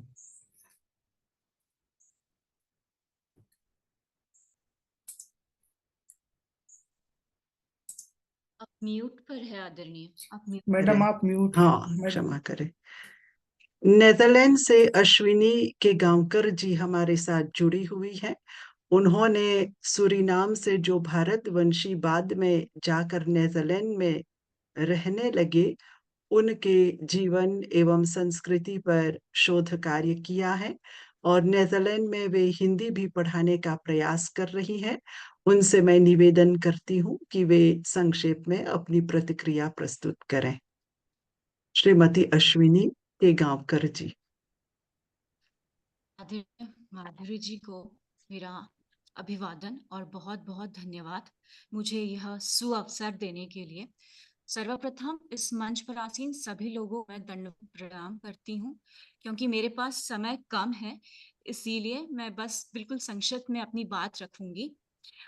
सर्वप्रथम 2 नवंबर के इस अप्रवासी मॉरिशस अप्रवासी दिवस के लिए आप सभी को हार्दिक शुभकामनाएं देती हूँ। हालांकि यह अप्रवासी दिवस 190वां प्रवासी दिवस है मॉरिशियन, और इस सुअवसर पर ये बहुत ही ज्ञानवर्धक जो चर्चा सत्र था और इसमें हमें बहुत सी बातें पता चली है। सर्वप्रथम हमें ये बहुत दिल से प्रयास करना चाहिए कि हम इन भारतवंशियों को जो मॉरिशस में बसे हैं या कैरेबियन देशों में बसे हैं, जैसे त्रिनिदाद हो गया हो या सूरीनाम हो गया हो, इन सभी को हम भारतवंशी सूरीनामी कहे, गिरिमिटिया या ऐसे कुछ शब्दों का प्रयोग कम से कम उपयोग में हो, क्योंकि ये हमारे अपने भारतवंशी है। ये मेरा आग्रह है होगा इस प्रवासी, क्योंकि अब देखिए 150 ये तो 190वां इनका अप्रवासी दिवस है, फिर भी हम उन्हें उसी शब्दों से कहते हैं। तो ये मैं चाहूंगी कि हम ये जरूर हमारे जीवन में इसका एक बदलाव करें। दूसरी बात कि यह कार्यक्रम में बहुत सी चीजें पता चली है मुझे। मैं ये समझती हूँ अलका जी ने जो इतना ज्ञानवर्धक जो अपना वक्तव्य रखा है, उसमें मैं सर्वप्रथम ऐसे जो मॉरिशस हिंदी के जो सेवी है उनको दंडवत करना चाहूंगी, और माधुरी जी और सभी मॉरिशियन लोगों को मैं कहूंगी कि आप अपने आप में बहुत भाग्यशाली है कि क्योंकि मॉरिशियन हिंदी पे अध्ययन हो रहा है या इसका बढ़ावा भारत में हो रहा है। यहाँ पर सूरीनाम की जो सूरीनामी हिंदी है अब वो विलुप्त होने के कगार पर है। यहाँ तक कि सूरीनामी जो भारतवंशीय है इनकी जो यहाँ पे नीदरलैंड में पीढ़ियां हैं वो भी बहुत कम सूरीनामी हिंदी बोलती है, उसका प्रयोग होता है, वो बिल्कुल विलुप्त होने के कगार पर है। तो ये बहुत अच्छी एक मैं कहती हूँ एक बहुत एक पॉजिटिव एक साइड है इसका मॉरिशस हिंदी का। और मैं सच में इसके लिए माधुरी जी और ऐसे जो भी साहित्य सेवी है मॉरिशस में, जैसे मैं मंच पर शंभुनाथ जी को भी देख पा रही हूँ या आदरणीय मिश्र जी को भी देख पा रही हूँ, दीप्ति अग्रवाल जी को देख पा रही हूँ, जो इतने सेवा कर रहे हैं, इसीलिए वहाँ पे फल फूल रहा है हिंदी साहित्य।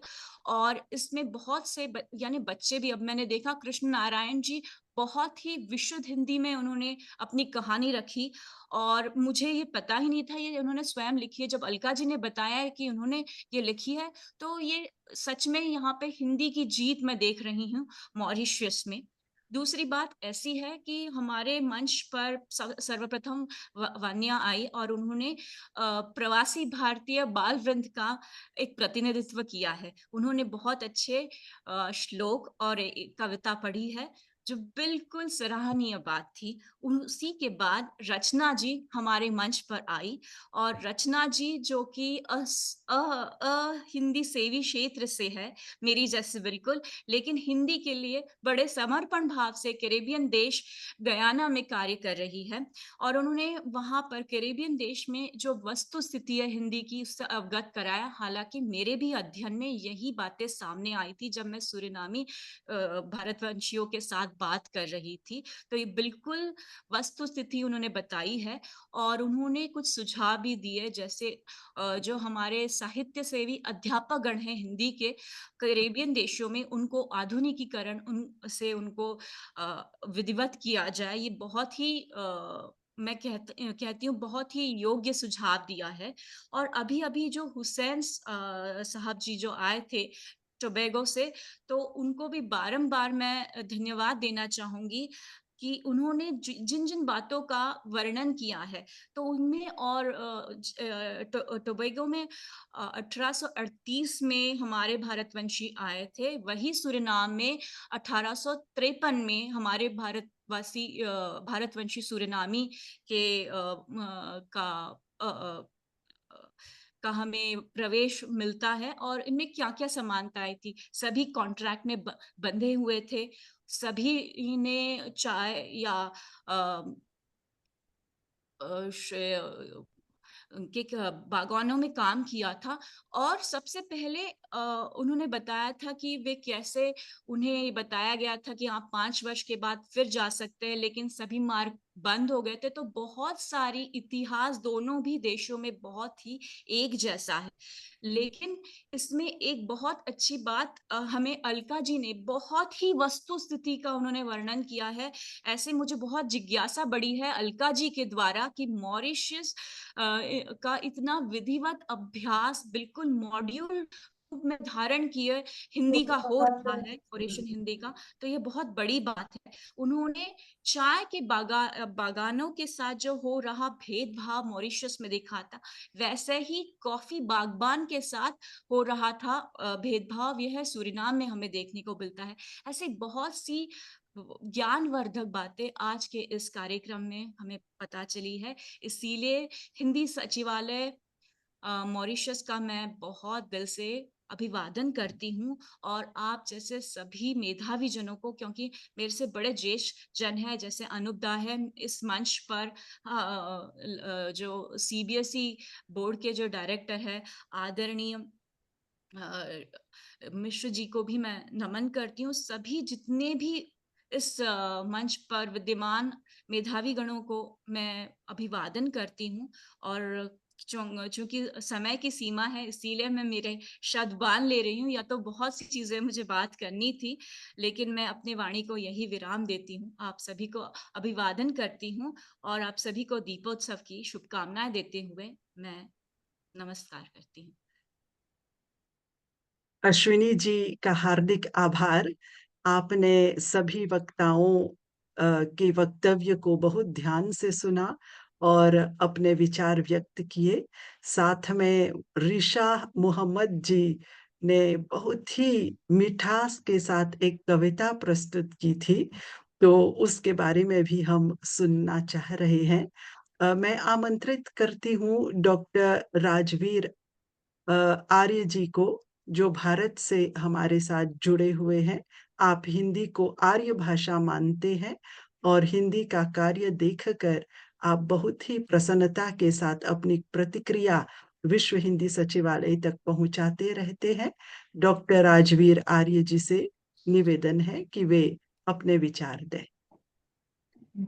नमस्ते जी। सभी आर्य भाषा के प्रचारक और प्रसारकों को मैं अपना नमन करता हूं, और माधुरी रामधारी जी और आपकी पूरी टीम इस समय इस मीटिंग के माध्यम से और इस कार्यक्रम के माध्यम से अंतर्राष्ट्रीय स्तर पर हिंदी भाषा को जिस तरह से प्रोत्साहित कर रहे हैं, वो बहुत ही प्रशंसा का और आनंद का विषय है। मुझे भी सौभाग्य मिला है सूरीनाम, गयाना, त्रिनिडाद टोबैगो और मॉरिशस में कई बार जाने का और वहाँ अपने विचार रखने का। मॉरिशस में और सूरीनाम में हिंदी भाषा को भोजपुरी भाषा के माध्यम से नवयुवक भी, युवा पीढ़ी भी समझती है, और हिंदी फिल्मों के गीत और गानों को सुनकर के भी वहाँ के युवाओं ने अपनी भाषा को विकसित किया है।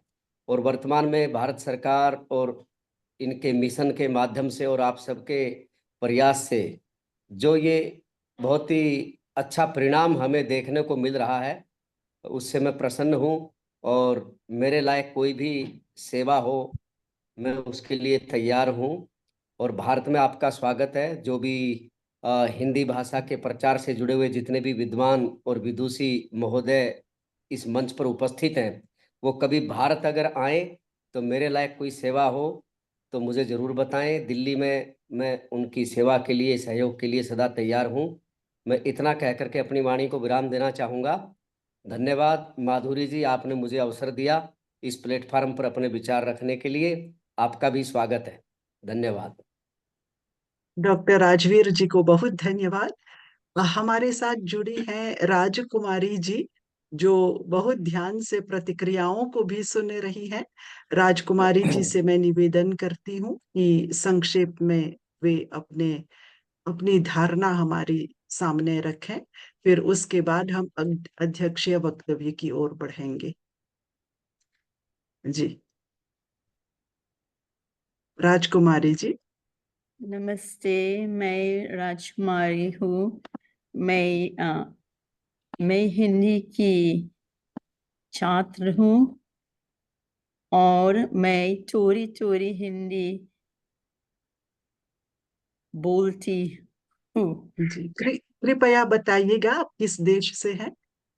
मैं ट्रिनिडाद से हूँ, अरेना रोड पर हरि मंदिर के पास रहती हूँ। मैं हिंदी की छात्रा 3 साल पहले, और this was very impromptu. जी, तो बहुत बढ़िया। इस प्रतिक्रिया सत्र में हम विद्वानों को सुनते रहते हैं। आज हिंदी की एक छात्रा को सुनने का हमें अवसर प्राप्त हुआ और जानकर बहुत खुशी हुई कि त्रिनिदाद में राजकुमारी जी हिंदी सीख रही हैं, और हम आशा करते हैं कि आगे वे अपने अध्ययन को जारी रखेंगी और इस कार्यक्रम से सबको प्रेरणा प्राप्त हो और हिंदी साहित्य का अध्ययन भी सभी लोग करें। तो मैं अब निवेदन करती हूँ कि जो सीबीएसई का जो क्षेत्रीय केंद्र है और उत्कृष्टता केंद्र के निदेशक श्री राम शंकर जी, वे कृपया अध्यक्ष महोदय जी का परिचय देते हुए उन्हें वक्तव्य के लिए आमंत्रित करें। डॉक्टर राम शंकर जी। धन्यवाद डॉक्टर माधुरी रामधारी जी। आज के अध्यक्षीय उद्बोधन हेतु मैं आमंत्रित करने जा रहा हूं डॉक्टर अनिल कुमार शर्मा जी को, जो कि वर्तमान में क्षेत्रीय शिक्षा अधिकारी भारतीय विद्या भवन में है। आपको शिक्षण एवं शैक्षणिक प्रशासन के क्षेत्र में 45 वर्षों से अधिक का अनुभव है। गढ़वाल विश्वविद्यालय से आपने स्नातक, परास्नातक, शिक्षा स्नातक यानी कि बीएड की उपाधि प्राप्त की है। तत्पश्चात आप हिमाचल विश्वविद्यालय से एमएड की उपाधि आपने प्राप्त की। इसके पश्चात आपने Indira Gandhi national open university से एमबीए की उपाधि प्राप्त की है। अगर आपका कार्यकाल देखें तो वो आरंभ होता है एक पीजीटी टीचर के रूप में, बायोलॉजी पीजीटी टीचर के रूप में केंद्रीय विद्यालय संगठन में 1982 में, और आप 1982 से 1995 तक पीजीटी बायोलॉजी के रूप में सेवाएं समर्पित करते हैं। तत्पश्चात आप केंद्रीय विद्यालय संगठन में ही 1995 से लेकर के 2012 तक प्रधानाचार्य के पद पर कार्यरत रहे हैं। इसके पश्चात आप केंद्रीय विद्यालय संगठन में ही असिस्टेंट कमिश्नर, सहायक आयुक्त के पद पर 2012 से 2015 तक आप वहां सेवाएं देते रहे हैं। फिर आप एक कोऑर्डिनेटर के रूप में डायरेक्टरेट ऑफ एजुकेशन जो दिल्ली का है, वहां अपनी सेवाएं समर्पित करते हैं। तत्पश्चात 2019 से लेके अद्यावधि आप क्षेत्रीय शिक्षा अधिकारी भारतीय विद्या भवन में अपना योगदान दे रहे हैं। आपको विभिन्न समयों पर विभिन्न प्रतिष्ठित अवार्ड प्राप्त हुए हैं। शिक्षा के क्षेत्र में गुणात्मक परिवर्तन के आप वाहक रहे हैं तथा विभिन्न संस्थाओं जैसे एनसीईआरटी, सीबीएसई के साथ मिलकर विभिन्न कार्य योजनाओं को आपने पूर्ण किया है और शिक्षक प्रशिक्षण के ऊपर विशेष कार्य किया हुआ है। आप स्काउट कमिश्नर भी रहे हुए हैं।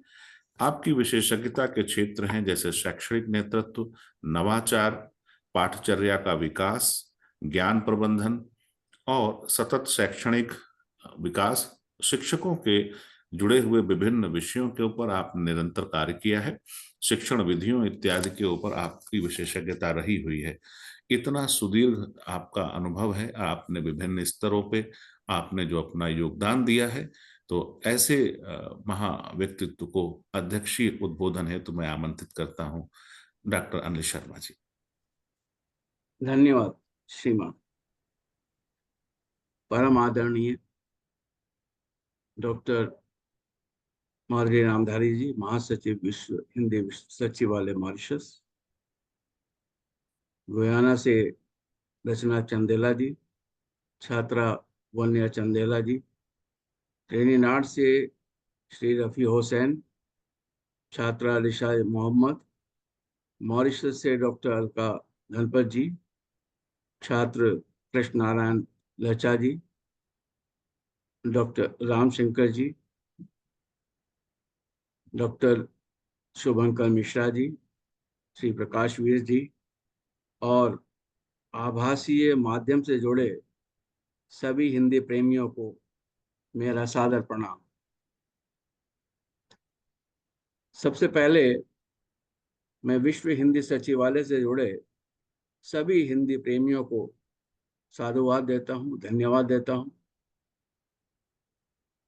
मुझे आदर और सम्मान देने के लिए और इतना सुंदर विषय चुनने के लिए। हिंदी साहित्य के प्रति अभिरुचि प्रवासी दिवस के संदर्भ में जब हमारा कार्यक्रम शुरू हुआ, उससे पहले रचना चंदेला से सार्थक बातचीत हो रही थी, जिसमें उन्होंने गुयाना के बारे में, हिंदी की मार्मिक व्यथा के बारे में चित्रण किया और मानसिकता के बारे में बताया।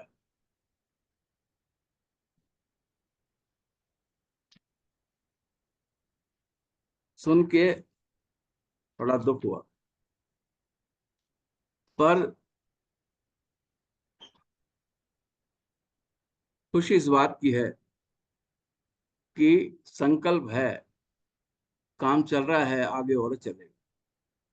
मुझे आचार्य तुलसी की कुछ पंक्तियां याद आती हैं।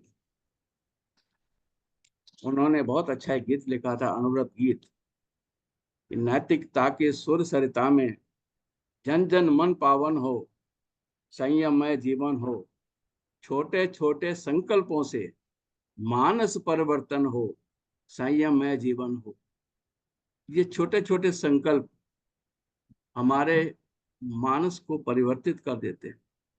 अगर हम में से हर हिंदी प्रेमी छोटे छोटे संकल्प ले और उसको आगे बढ़ाए तो एक बहुत बड़ा परिवर्तन हो जाता है।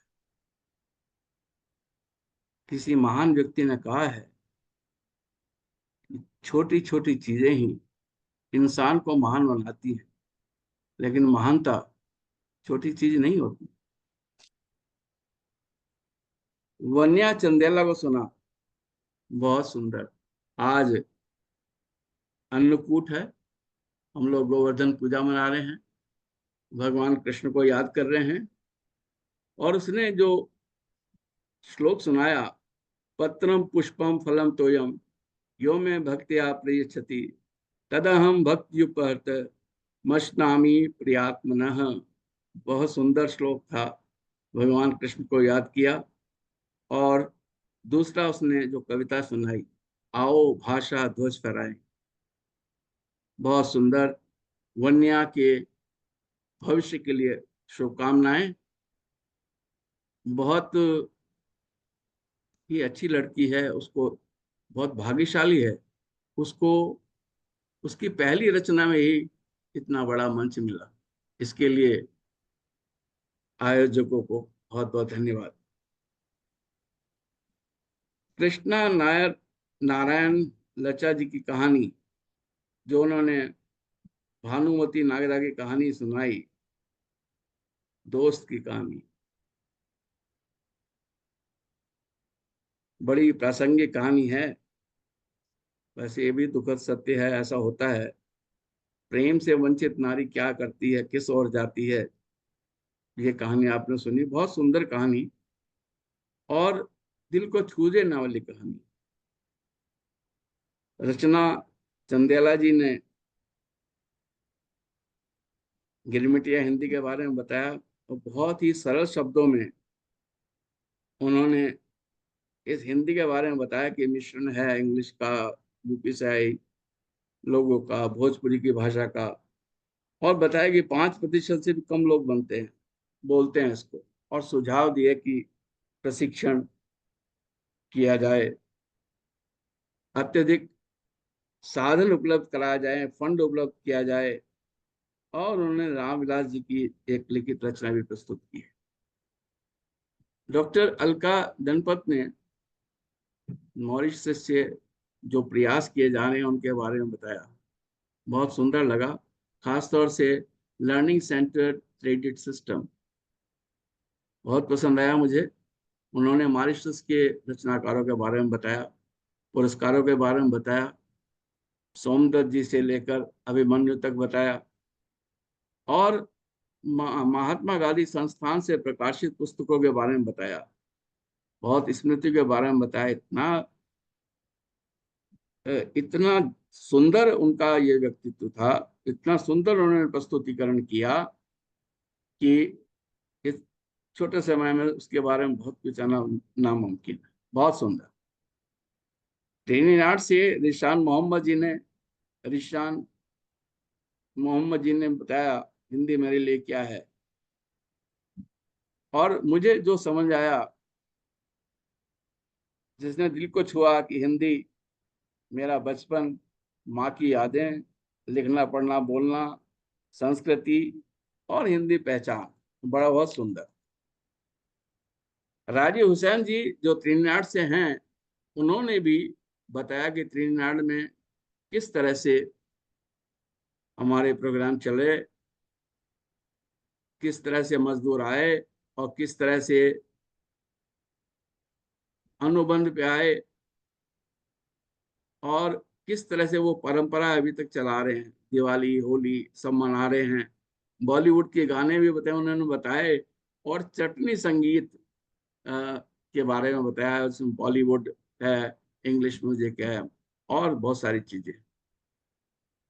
अलीशा खान ने हमारी प्यारी हिंदी पे बताया। नीदरलैंड से अश्विनी केगांवकर ने तो बताया कि भारत सरकार और मॉरिशस जिस तरह से बढ़ा रहे हैं, उस तरह से सूरीनाम को भी करना चाहिए, जहां हिंदी विलुप्त होने की कगार पे है। और उन्होंने कॉफी वर्कर के साथ होने वाले भेदभाव के लिए बताया। हमारे साथी डॉक्टर राजवीर आर्या ने आर्य भाषा के रूप में हिंदी को लिया और प्रचार प्रसार के लिए तत्पर रहे। राजकुमारी जी त्रिनिदाद को सुनने का मौका मिला। कुल मिलाकर बहुत आनंद आया। एक दो चीजें मैं जोड़ना चाहता हूं कि हिंदी में रुचि कैसे उत्पन्न करें, और क्योंकि समय बता रहा है कि समय कम है, तो मैं उसको बहुत ज्यादा एक्सप्लेन नहीं करूंगा। पहला, विभिन्न विधाओं की रचनाएं पढ़ें, जैसे कहानी पढ़ें, कविताएं पढ़ें, उपन्यास पढ़ें, नाटक पढ़ें, और जो भी पढ़ें अच्छा पढ़ें।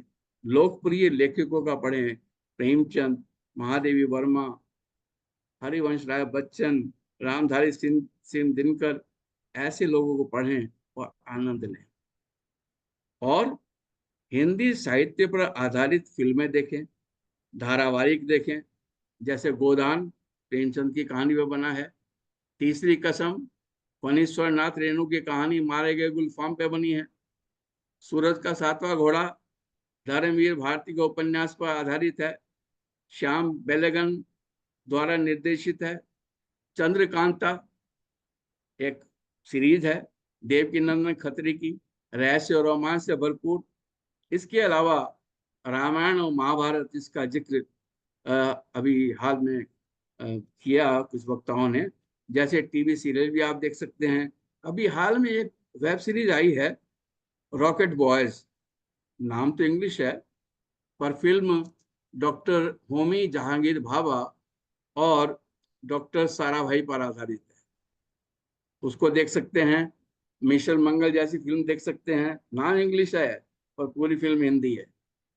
ये सभी फिल्में ऐसी हैं, या तारे जमीन पर भी देख सकते हैं, जो हिंदी भाषा के प्रति लोगों को आकृष्ट करती हैं। साहित्यिक चर्चाओं से जुड़े, साहित्य सम्मेलनों से जुड़े, ये संयोग है।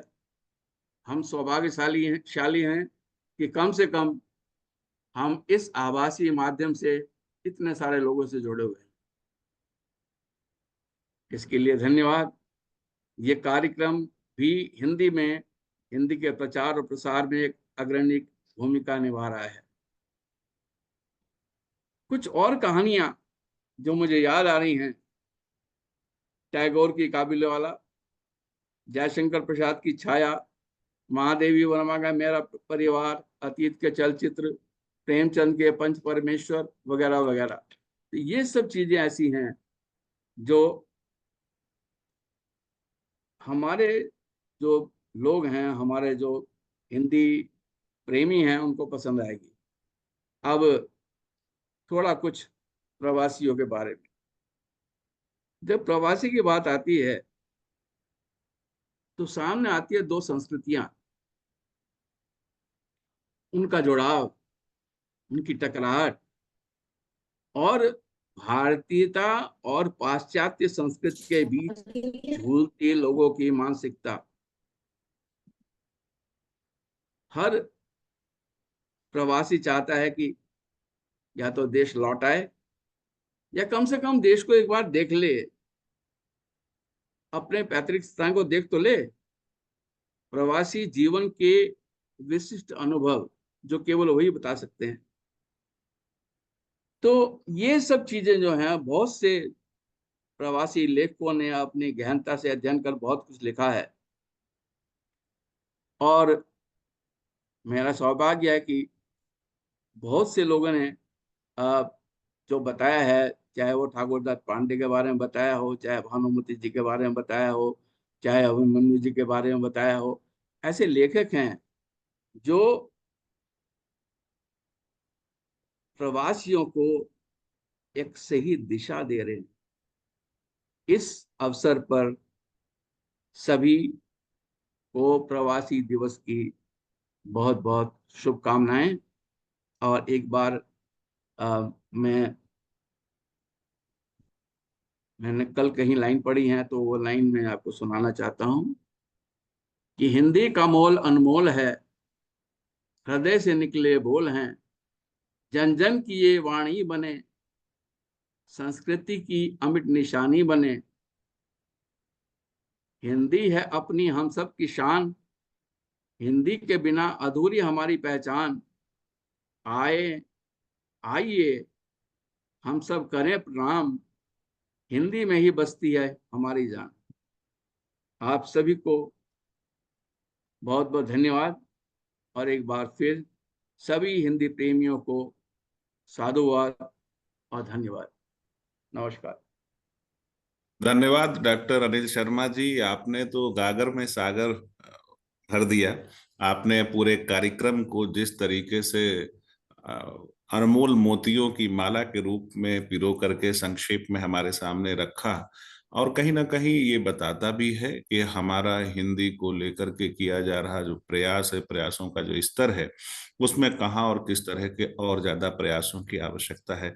धन्यवाद डॉक्टर अनिल शर्मा जी, आपने जिस तरह से अपना कीमती समय दिया, आज अध्यक्षीय उद्बोधन हेतु आपने हमें अवसर दिया, इसके लिए आपके प्रति आभार व्यक्त करते हैं। आप कार्यक्रम की अग्रिम कड़ी में मैं आमंत्रित करना चाहूंगा धन्यवाद ज्ञापन हेतु डॉक्टर शुभंकर मिश्र जी को। आप सबको बहुत बहुत नमस्कार। हम सब जानते हैं कि आज अप्रवासी दिवस है, 2 नवंबर का दिन है। ये मॉरिशस के लिए, न केवल मॉरिशस के लिए बल्कि समस्त गिरमिटिया देशों के लिए और भारत के लिए विशेष महत्व का दिन है।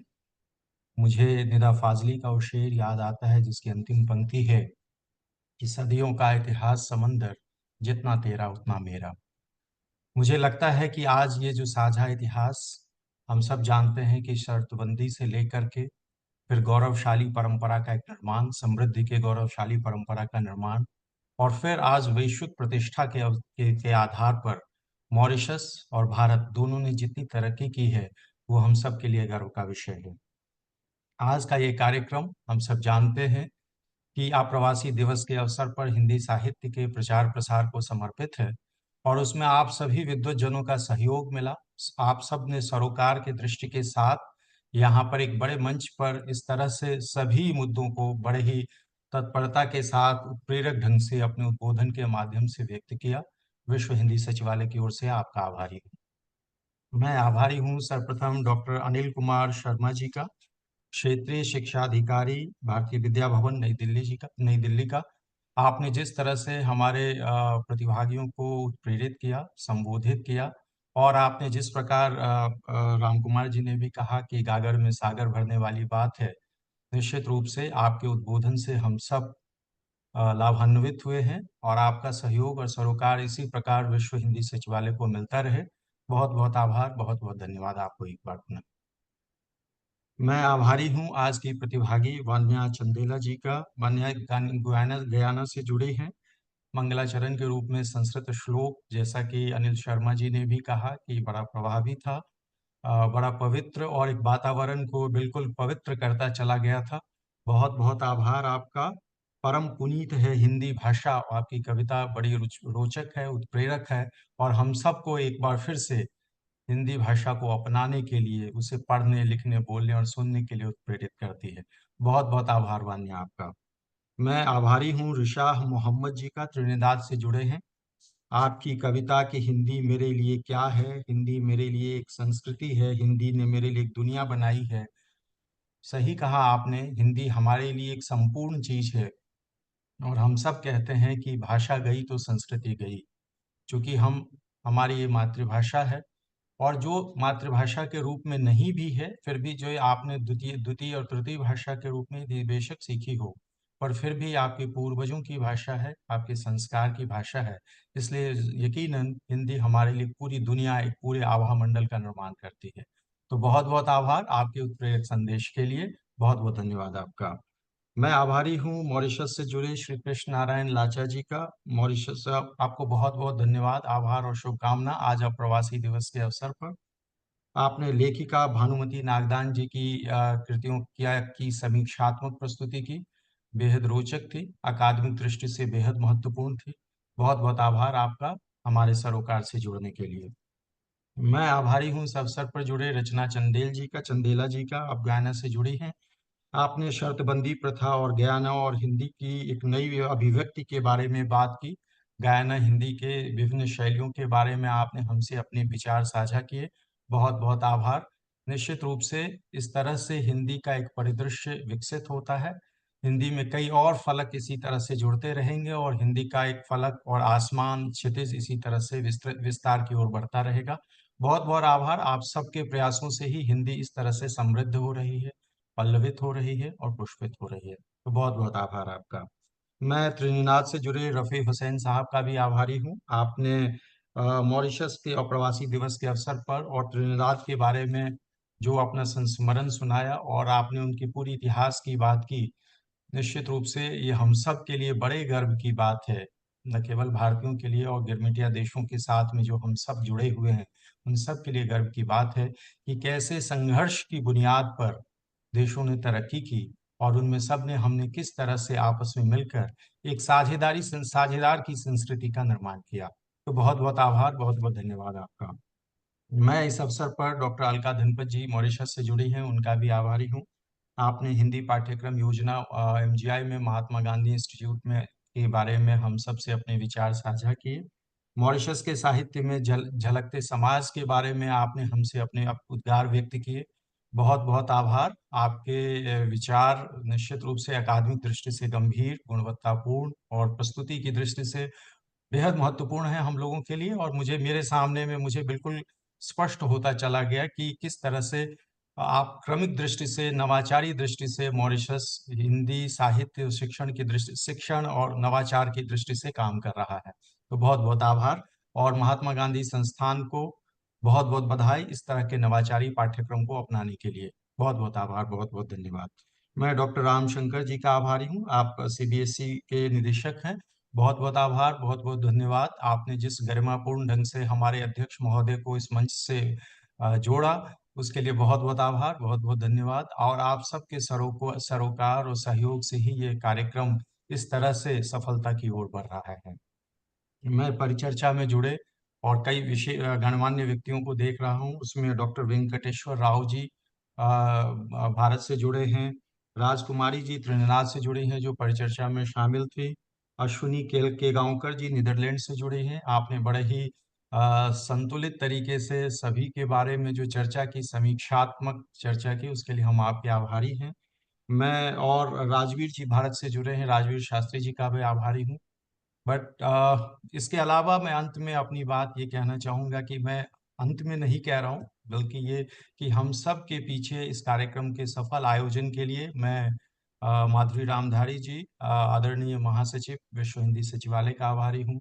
इस मंच कुशल मंच संचालन के लिए प्रकाश वीर जी का आभारी हूँ।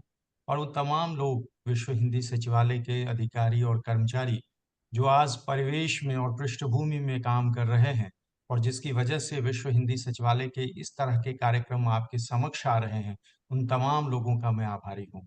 बहुत बहुत धन्यवाद हमारे सरोकार के साथ जुड़ने के लिए, अपना वक्तव्य, अपनी भावनाएं हमसे साझा करने के लिए, और इसी तरह से हिंदी को सुसंस्कृत, समृद्ध, पल्लवित और पुष्पित करने के लिए आप सबके प्रयास विश्ववंदनीय हैं, प्रशंसनीय हैं, श्लाघनीय हैं।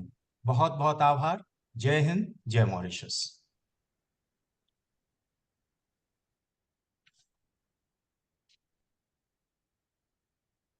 आप सभी को नमस्कार।